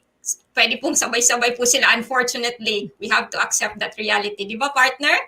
That's right, partner. Especially about love disaster ni Direk. Di ba? Ay, di na siya disaster karon. Oh, okay. Yes. Anyway, thank you very much again to our regional nurse and DRRM coordinator, Dr. Richard G. Dragon. And this time, ladies and gentlemen, let's talk about education facilities naman po. And joining us today is no other than our regional engineer, Engineer Maria Fels 3A Trompeta. Bigating morning, Engineer Fels. Welcome to the program po. Ayan. Makikita na. Engineer, welcome po. Good morning, Attorney Rada. Good morning, Sir Paulo. And of course, I would like to greet our dear Secretary, Ma'am Briones. You take a lane for fighting for us kasi because of you, nandito pa po kami. And to all my counterparts all over the Philippines, good morning. Thank you, sir. Yes, engineers, sana all fighting for us, di ba? Direct? Sakto ba ko? Anyway, Engineer Fels, what are the projects being handled by the Education Facilities section of the ESSD? Yes, thank you, Attorney. Maski po hindi pa tayo nag face-to-face sa ating mga estudyante, yet this is the right time for us engineers to do our best to monitor and implement our different projects for the students. First, we have our Basic Education Facilities Funds, that is what we call the BFF. And under this fund, we have our new construction that is being implemented by the DPWH, but though it is by DPWH implementation, but still it is our duties and responsibilities to monitor their activities. Next, we have our repair and rehabilitation of our classrooms. Of course, this is being implemented by our various division offices. Next, we have our last mile schools. That is, we are focusing on our conflicted areas. And then we have our quick response fund that is focusing on the request for yung mga biktima po ng floods, sunog, at saka yung mga nasisira po nating mga school buildings because of earthquake. And then, of course, we have our restoration and rehabilitation of our gabaldon buildings, that is by Republic Act number 11194. So, bali po, we are restoring our old buildings that is made of wood. And next, we have our Kurodo, and this is the project po, yung nagkukonstruct po tayo ng mga regional offices at saka mga division offices buildings. Thank you, Attorney. Ayan, thank you, Engineer. Medyo marami-rami po yung mga nagawa natin. And may tanong ko lang, Engineer, how many recipients did we have for each project for fiscal year 2020, 2021? Okay, thank you po, Sir Paulo. First, for our new that is new construction for 2020, we have 47 sites with 192 classrooms. Then for 2021, we have 16 sites with 129 classrooms. For our repair, we have 62 sites with 397 classrooms. Then for 2021, we have 33 sites with 140 classrooms. For last mile schools, for 2020, we have 4 sites with 19 classrooms. And for 2021, we have 6 sites with 17 classrooms. For QRF, we have only for 2021 kasi ang recipient po nito is only Camiguin, yung may nasunog po na school doon. And for our conservation and restoration of gabaldon buildings, we have, for 2020, we have 9 sites with 50 classrooms. Then for 2021, we have 2 sites for 5 classrooms. And for our electrification project, we have 36 sites. So sa nakikita po ninyo, medyo sa 2021 po, medyo bumaba po yung allocation natin because we are giving way to our bayanihan funds. Thank you, sir. Ayan. Engineer, given all our accomplishments and achievements for the past school year, I'm pretty sure it's not all about a bed of roses, huh? So what have been the bottlenecks that you encountered in the implementation of these projects, especially during this pandemic? First, sir, makikita po natin because there is a limited movement of our people kasi nagkakaiba po yung mga restrictions sa pandemic natin. So, number 1 po na nakita talaga namin na problema is the lack of manpower. Kasi hindi naman po natin ma-force yung mga tao na magtatrabaho nga kasi nga limited yung mga movements nila. So, because of that limitations, minsan po nagkakaroon tayo ng mga time suspensions, time extensions. So, next po is we have our sa electrification project po natin, isa po sa nakaka-delay sa projects po natin is that yung mga different requirements po sa mga iba't ibang mga local cooperatives natin. So isa po yon sa nakaka-hinder sa atin po. And then next, we have, of course, in the implementation of our gabaldon buildings, we are really affected with this lag ban po, which is being imposed by our government. Thank you, Sir Pao. Ayan, gaya ng sinabi niyo po kanina, engineer, we mentioned about limitations and restrictions. But of course, when there are limitations and restrictions, there also comes opportunities for innovation. So what are the innovations which have been done to address the issues in the implementation of the various projects that you have, engineer? Yes, attorney. First and foremost talaga, kasi nga we cannot do a face-to-face monitoring din. Ang isa po sa pinaka-best na pagmamalaki ko na ginawa po namin is through a online coordination meeting with our different counterparts. Halimbawa po, noong first quarter with the DPWH, gumawa po kami ng coordination meeting with them for 4 days. Magkakaibang mga district engineering offices po yon na nag-meeting po kami sa kanila. Then, also po, yung sa pag-inspection namin, kasi nga, for example, ECQ tayo, ECQ doon sa other division. So, kasi nga, we cannot go there directly to their place. So, ang ginawa po namin is, pag nag-request po ng inspection, especially po yung nagawa na po namin, yung electrification project natin, is that online po ang ginawa po namin. Basta lang po may signal doon sa site, is nag-online po kami. Halimbawa, yung engineers doon sa site, yung taga-division office, tapos kami dito sa region, nag-online po kami. So, that's all, attorney. Thank you. Ayan po, thank you very much. Naku, marami pong salamat, engineer. Hanggang sa susunod po ulit, ha? Ayan po, mga ka-DepEd, thank you very much to our regional engineer, Engineer Maria Fels 3A Trompeta. Thank you po.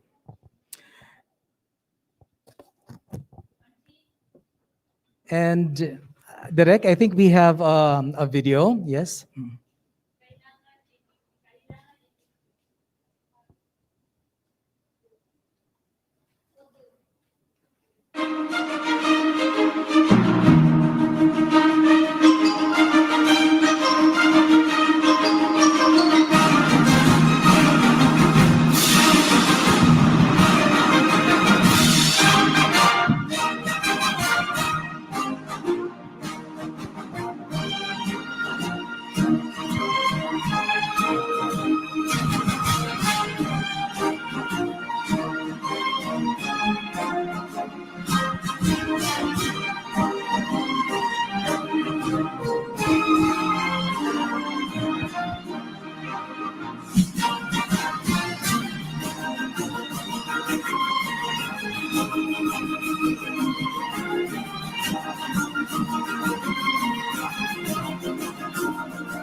Sa kalilangan sentro, ano yung kita sa pagpadang at sa kamangganan ng pagbalo, may tungkol sa pagsugod sa pagsigya sa atong lessons on the air, alang sa atong kabataan, yung nagtungha, inaagi sa atong modular lessons.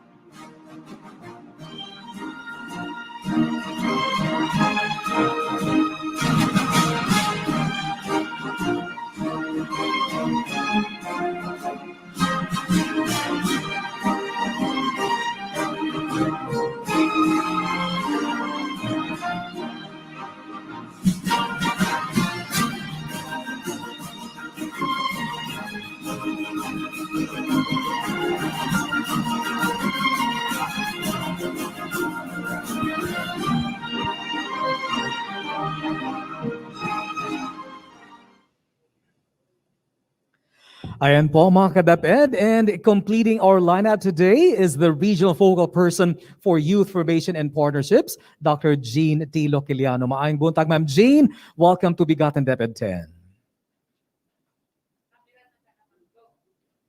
Okay, good morning, Sir Paulo.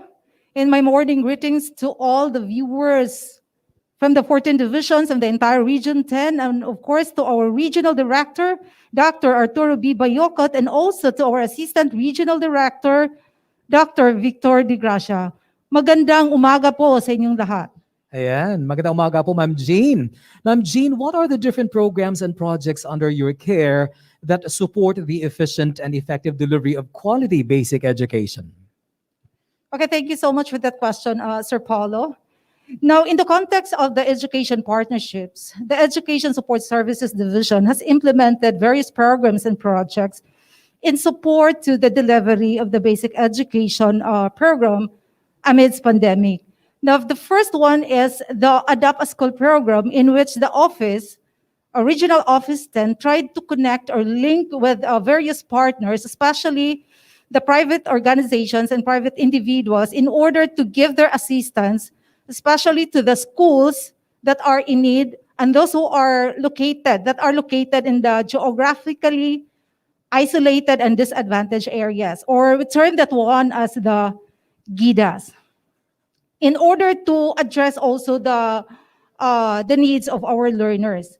Now, currently, the support packages that the education partners had extended to the schools of DepEd Region 10 include school infrastructure, technology and multimedia support, wellness, health and nutrition, financial support and subsidy, school supplies, teaching learning aids and devices, training skills and development, last mile efforts, and other resources relative to COVID-19. Second one is we also have the Brigada Eskwela program. This is an annual bayanihan activity which aimed at preparing every school for the opening of the school year. Now, traditionally or before the current pandemic, the activities focus on the repair, repainting, the cleaning of the schools. However, this current pandemic, we tried to shift the activities into engaging partners for the different activities in support of the basic education learning continuity plan. And also in gathering resources relative to COVID-19.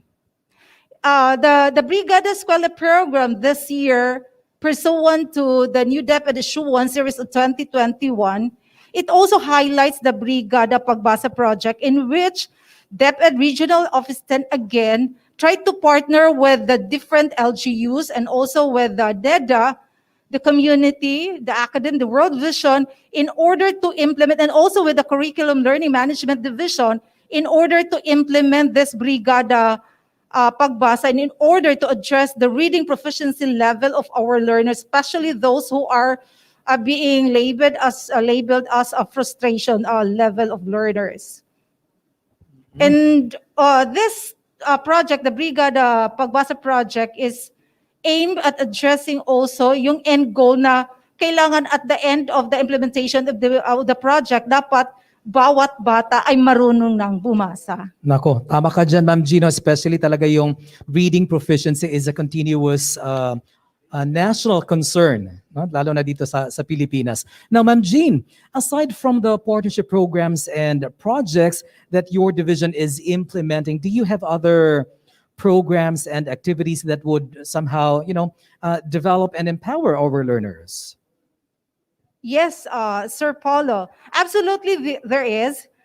Aside from the partnership programs under different programs and activities under partnerships, we also have various programs and projects under the youth formation development that empowers the youth to develop their leadership skills and initiative guided with the core values of being makadiyos, makatao, makakalikasan, at makabansa.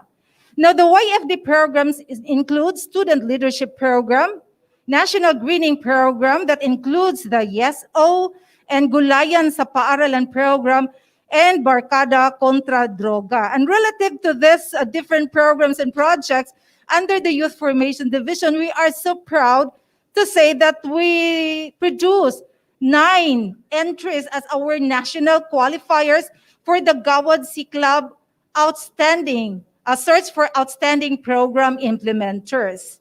And in connection also to this, Sir Paulo, I'd like to highlight the ongoing Regional Office 10 initiative in the conduct of peer mediation training program among the SSG officers in partnership with German Agency for International Cooperation or the GIZ. Ayan, Ka-DepEd Paolo, may tanong lang ako para kay Ma'am Jean. Since she just mentioned about their engagement or partnership engagement activities. Now, talking about these partnership engagement activities, Ma'am Jean, how do they support the basic education learning continuity plan of the region? Okay, thank you so much for that question, Attorney Rada. Well, definitely the partnership engagement activities support the implementation of the basic education learning continuity plans in a way that DepEd 10 is able to generate resources and support from stakeholders to continue the delivery of basic education amidst COVID-19 pandemic. And one specific example of this one was the convergence of all stakeholders in partnership with NEDA, in which the 14 divisions were able to present all their needs relative to the implementation of the basic education learning continuity plan. And that all the partners there were able also to choose their package of support to be extended to the specific school or division. And also this includes the support of our education partners in the production of self-learning modules, the delivery of television-based instruction and radio-based instruction, and other forms of distance learning modalities. Added to that are the support from the LGU, parents, and other stakeholders for the distribution of modules and medical items.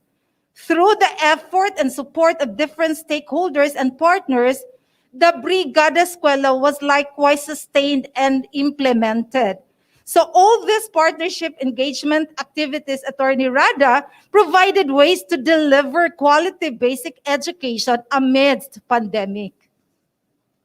Ayan, sana lahat ng partnership ganyan, partner, nakakatulong sa ating basic education learning continuity plan. Di ba, Direk? Huwag ka mag-alala, partner, nakikinig po siya. Okay. Now, my next question for Ma'am Jean is quite a self-serving question, but I'm going to ask it anyway. Ma'am Jean, is there a new program that the ESSD is managing aside from partnerships and youth formation? Yes, definitely, Attorney Rada. Yes, definitely, Attorney Rada. There is a new one that is called as the Child Protection Program, which I think as it was under in your office before. Now, pursuant to DepEd Order 030 sa 2021, titled as the creation of the Child Protection Unit and the Child Rights and Education Desk, in the Department of Education, the Child Protection Unit shall be under the supervision of the ESSD, and in the division level, it shall be under the SGOD. So that's the new program that is being handled now by the Education Support Services Division. Now, this aimed at strengthening the implementation of DepEd child protection policy and to help ensure that the rights of the child in basic education are protected, promoted, and fulfilled through the creation also of the Child's Rights and Education Desk. Well, anyway, Ma'am Jean, wag po kayo mag-aalala. Kahit nasa inyo na po sa ESSD na po yung Child Protection Program, nandiyan na po naman po yung suporta ng legal unit sa pamumuno po ng ating butihing kapartner dito na si Attorney Rada. Di ba, kapartner? Tama ka dyan, partner. Always. Always, yan. Ayan. So, muli po, maraming salamat sa ating Regional Focal Person for Youth Formation and Partnerships, Dr. Jean T. Loquillano. Thank you very much, ma'am. Ngayon naman po, mga ka-DepEd, balikan natin ang hepe ng ESSD, Chief Myron Hill D. Talosig. Chief Myron, meron ba tayong gustong pasalamatan para sa matagumpay na pagpapatupad natin ng ating mga programa sa ESSD? Chief Mai. Yeah, thank you, Rada and Paolo. Lumipat ako ng space. Medyo madilim dito, no? Dahil mahina yung signal ko sa area na yon. But anyway, just like our job sa ESSD, despite the pandemic, no, medyo sino ba ang hindi nakapag-prepare sa sa pandemic na ito? And this pandemic actually gave us an opportunity to really reflect on how we do things, no, sa Department of Education. And ang dami sa ESSD ang mukhang parang naging irrelevant siya considering yung mga bagong policies ngayon like the Mandana's ruling, no, which practically required, no, the government to devolve yung mga ginagawa ng mga national government agencies sa local government units. And marami sa ginagawa ng ESSD ang pwedeng i-devolve actually sa mga LGUs, like the construction of school buildings, school health and nutrition, disaster response, including some areas on child protection. Basically, these are purely governance level sa baba, no, na which I think if we empower the local government units to do this, no, makakapag-focus talaga tayo doon sa core services natin, which is teaching. But in a situation like the Philippines, no, na di man lahat ng mga local government units natin ay capable, no, meaning they have the funding, they have the manpower to do all of these things, no. Kailangan pa rin ng mga mahaba-habang transition to really empower these local government units to provide a safe and child-friendly learning environment sa ating mga kabataan. And the second point na I'd like to raise now, no, dahil wala mang face-to-face classes, yung mga learners natin, home-based learning. Ang challenges ng mga ESSD ngayon is how do we detect and monitor, like for example, child protection issues doon sa bahay ng mga bata or kung saan man sila nakalagay. How do we monitor yung kanilang health status? When we say health status, that would include physical and mental health, no? How do we ensure na yung mga teachers natin ay safe pa rin kahit pagpunta nila sa opisina, which is basically yung school, no? And how do we ensure that DepEd is hindi na pag-iiwanan doon sa mga usapan ng mga various government agencies and non-government organizations, no, na dito sa atin sa regional level kailangan ng engagement through the RDC, through interagency meetings, para naman ang mga learners natin hindi sila napag-iiwanan sa usapan, no, during the recovery and rehabilitation period. We do all of these things by trial and error. Kasi nga wala naman tayong ibang pagkikitaan, 'di ba, na mga ibang governments in other countries kasi they are similarly situated, no? Actually, meron pa nga mas malala na mga countries na nahihirapan ang kanilang pag-deliver sa education. But in other in mga developed countries, talagang pinipilit na nila na magkaroon ng mga face-to-face classes, no? Actually, ongoing ang kanilang mga face-to-face classes. They took the risk because they really believe na a delay in education is a delay in the economic opportunities for the family, no, na we do not take things for granted kasi kung nagka-delay ang economic opportunities, your country would be weakened, no, if you have a non-educated generation, no, because of a pandemic or a disaster.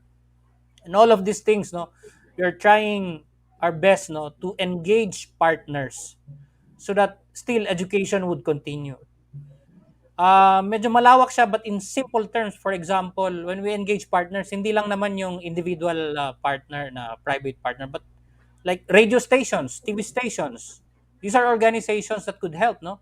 The Department of Agriculture, the Department of Health, the Department of Social Welfare. dito sa level natin, we engage partners na regional scale yung kanilang yung scope, no? And we give the opportunity to our schools and division offices to engage partners na pwede lang doon sa kanilang division or sa kanilang school. So, kung makikita nyo, mas konti ang private organizations na na-engage natin dito sa regional level because konti lang naman ang mga private organizations na regional ang scope nila. Because again, of the economic impact ng pandemic, lahat tinamaan, no? Dati, marami tayong mga private stakeholders who could go beyond the schools division offices or the entire region. Pero ngayon, hirap din sila, no? Hirap din sila. But right now, we're looking at opportunities na kahit wala kang pera, you could still provide support services sa education like tutoring sa pamangkin mo if you are staying in the same household, no? Or tutoring sa neighborhood if you are in a far-flung barangay, no, na COVID free, no? So ito yung mga ginagawa natin ngayon like the Bigada Pagbasa and yung mga engagement natin on stakeholder participation in various modalities na pag-provide nila ng printing materials for printed modules and free airtime kapag radio or TV. And a lot of these things, no, mahirap kasing masyadong pag-usapan natin in a very short span kasi again, as mentioned a while ago, ESSD has so much programs and projects sa area niya, and there's even a plan, no, na kailangang hatiin ang ESSD because masyado siyang malaki, no. Sometimes hindi na rin interrelated yung ginagawa ng bawat program holder, no, within and among the ESSD. But for ESSD, no, we continue to deliver our services and we invoke everyone's contribution, no. Let us face together the challenge of bringing quality education to our learners, especially during this time of pandemic, no, to make a lasting positive contribution to nation building. Itong platform pa lang ng BigaTEN is already a partnership between and among us, no, na we could share to our people, to our audience, kung ano yung ginagawa ng mga ESSD staff, no, and we are willing to listen to our stakeholders kung ano yung mga gusto rin nilang i-contribute or kanilang mga opinion or yung kanilang mga resources that they want to share with us, no. And we're willing to sit down with them, no, virtually, no, and then discuss possible areas of collaboration, whether it be tangible or intangible resources that they could bring in to improve the quality of education for our learners here in Northern Mindanao. Thank you, Rada. Thank you, Paulo. Ayan, ka-DepEd Paulo, parang gusto kong sagutin yung tanong kanina na what makes ESSD unique. Ayun na yung sagot. This is for the first time na yung isang division nagsabi na kulang pa ang kanilang airtime para sa kanilang mga gustong sabihin. Anyway, That's on a right. lighter note, Chief Myron, do you have any message to the general public na nanonood sa atin ngayong umaga? Yeah, as mentioned, Rada, no, we encourage everyone, no, to join us here in DepEd, no.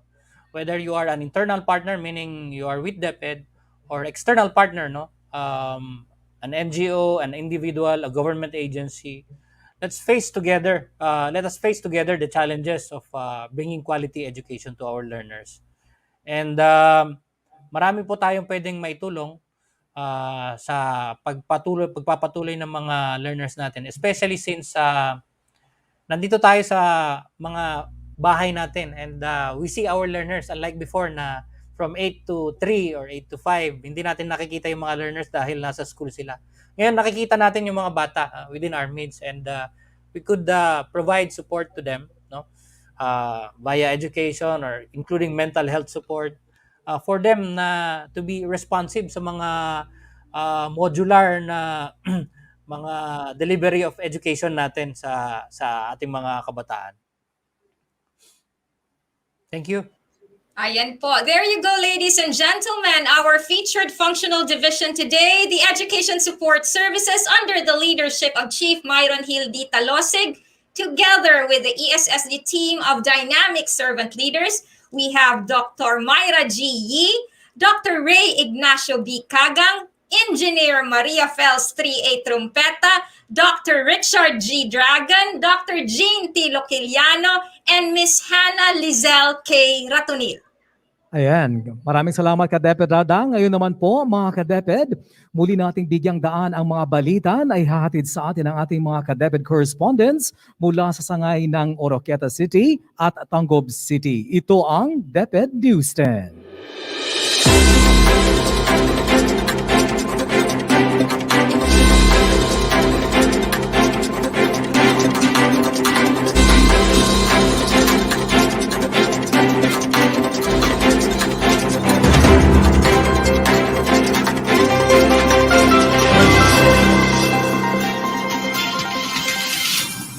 Gandao sa Glaunanta, to remain closely informed about educational concerns and to follow the developments of new normal basic education, SDS Rinaldo E. Manuel Jr. CESO attended to the Regional Mancom virtual meeting last Monday afternoon, August 16, via MS Teams.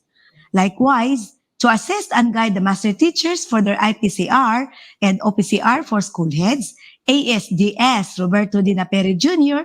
led the team to start validating MOVs until next week. By Tuesday at 10:30 in the morning, August 17, the division launched virtually the Brigada Eskwela via YouTube and FB live streaming broadcast to sound off the preparation of schools for the opening of classes in the new school year.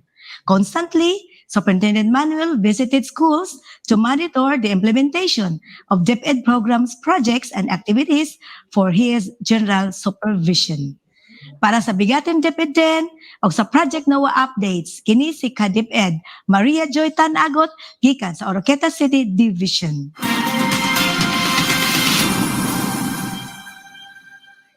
Mga ka-DepEd, ina o integrated assessment sa Division of Tangub City gitutukan. Usa sa mga initiatives nga gihimo sa Division of Tangub City ang gitawag nga integrated assessment. Ginigibuhat sa tanang learning area supervisors ug sa pagpasiugda sa schools division superintendent aron mapasayon para sa mga kabataang Tanggubanon ang pagtubag sa test. Because this is one instrument that can get all necessary evaluation. Kipattern kini sa PISA, di naka-integrate ang mga learning areas in one instrument. Integrated approach sa gigamit sa maong assessment tungod kay gitukma kini sa integrated approach na gigamit sa RBI na mga major modality dinhi sa maong division. Sumala sa deliberation nga gibuhat sa napulo ka education program supervisors at tubangan sa superintendent niadtong nakalabay nga Agosto 16, 2021. Ang gihimo nga assessment may ani og maayo nga resulta, but the gains will still be subject for validation. Gipanghingusgan karon that the approach and type of test nga paghahimuon ilabi na ang division achievement test mahimong susama niini. Ibang hinaot nga ang mga test usab kagikan sa atong rehiyon mahisama usab niini. Para sa BigaTEN DepEd 10, kini si ka-DepEd Virginia Sultan Magaboyboy gikan sa Tangub City Division. At yan po ang mga balitang hatid sa atin ni ka-DepEd News 10 correspondents Maria Joy Tanagot ng Oroquieta City at Virginia S. Bagaboyboy ng Tangub City. Yes, ka-DepEd Paolo, speaking of Tangub City, bago ko basahin ang ating susunod na item, nais nating batiin ng belated happy birthday ang SDS ng Tangub City. Birthday niya ata kahapon, si SDS Agustines Sepe. And today, we wish Sir Eddie Oplenaria of Lanao del Norte a happy birthday from BigaTEN DepEd 10 partner. Nako, happy birthday po. Happy birthday. Yes, and as we mentioned or we flashed earlier, next week we will have on the show the powerful trio collaboration of the Quality Assurance Division Field Technical Assistance Division, and the Policy Planning and Research Division, still of the regional office. Abangan po natin yan, mga ka-DepEd.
And finally, mga ka-DepEd, we say thank you to the following for making every episode of BigaTEN DepEd 10 possible. Dr. Arturo B. Bayocot CESO 3, our DepEd 10 Regional Director, and of course, ARD Victor G. de Gracia Jr. We would also like to say thank you to the Education Support Services Division, or the ESSD, of the regional office, headed by Chief Myron Hill D. Talosig, together with the ESSD team of dynamic servant leaders, Dr. Myra G. Yee, Dr. Ray Ignacio B. Cagang, Engineer Maria Fels 3A Trompeta, Dr. Ricardo G. Dragon, Dr. Jean T. Loquillano, and Ms. Hannah Leizl K. Ratunil. Ayan, syempre atong mga ka-DepEd News 10 correspondents, Giovanni M. Pangasian of the Division of Lanao del Norte, Wala Rose Oga of Naawan District Division of Misamis Oriental, Maria Joy Tanagot of the Division of Oroqueta City, and Virginia S. Bagaboyboy of the Division of Tangub City. And of course, how could we forget to thank our very own BigaTEN DepEd 10 Creative Force, Mary Anthony C. Sierras, Ralph Salomon Elma Bulay, Fatima E. Villaremo, and Clifford B. Liponhay. Nako, marami tayong fans dito sa studio, direct, with the support, of course, of the staff of from the Office of the Regional Director, Juvie Estrella and Annabel Baculio. And we would also like to say thank you to Sir Elson Hamero and Team Camigin for the BigaTEN DepEd 10 jingle. Thank you also to Sir Nick Pañares for his continued generosity in helping us facilitate our account for the use of the StreamYard platform. That's right. At syempre, our DepEd Regional Office 10 family, the 14 schools division offices, all our DepEd 10 schools stakeholders. Yan, partner. At salamat din sa lahat ng ating mga ka-DepEd, sa lahat ng nanonood ngayon. And of course, Paolo, thank you to our learners, the heart of DepEd Region 10. Maraming salamat po. Tama ka dyan. O dinhi natapos ang atong ikatulungang edisyon sa BigaTEN DepEd 10 Season 2. Ako si Ramon Gonzalez Abrera, aka ka-DepEd Paolo, ang inyong Public Affairs Unit Lead Officer. Padaan kita sa pagbantay sa atong mga kaugalingon, sa atong mga pamilya o komunidad batok sa COVID-19 o guban pang mga pagsulay. Ug ako sab si Candice Racoma, ang inyong rakista abogada aka ka-DepEd Rada, usab na kaingon taliwala sa mga hagit sa pagpadayon sa edukasyon. Iining panahon sa pandemya, mas palampuon pa ang atong mga programa, mas ligunon ta ang atong pagtinabangay, uswag hinigpiton ta ang atong positibo na panlantaw para sa atong magtutungha o para sa atong nasod. Sa gihapon, kami ang inyong kauban. Kasaligan. Kadangpan. Ka-DepEd. Hangtod sa sunod higayon, kini ang BigaTEN DepEd. Pangarap natin abutin.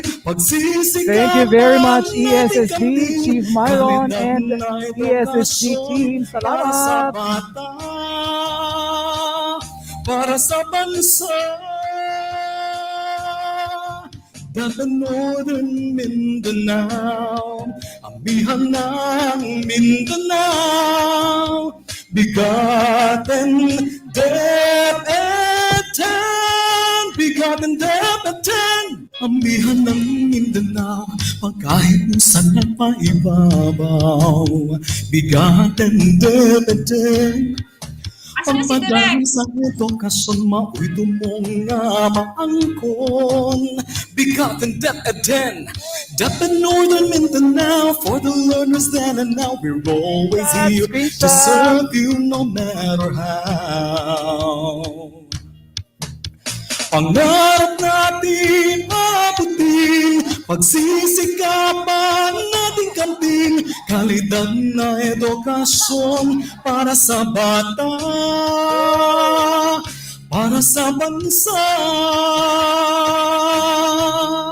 Kauban, kasaligan, kadampan, kadeped. Kauban, kasaligan, kadampan, kadeped. Amihan ng Mindanao, DepEd Northern Mindanao, amihan ng Mindanao, pagkahiusan ng paibabaw, BigaTEN DepEd X. Pagpadayon sa edukasyon, mao'y tumong na maangkon. BigaTEN DepEd X, DepEd Northern Mindanao, for the learners then and now, we're always here to serve you no matter how. Pangarap natin abutin, pagsisikapan natin kamtin, kalidad na edukasyon para sa bata, para sa bansa. DepEd Northern Mindanao, amihan ng Mindanao, BigaTEN DepEd X, BigaTEN DepEd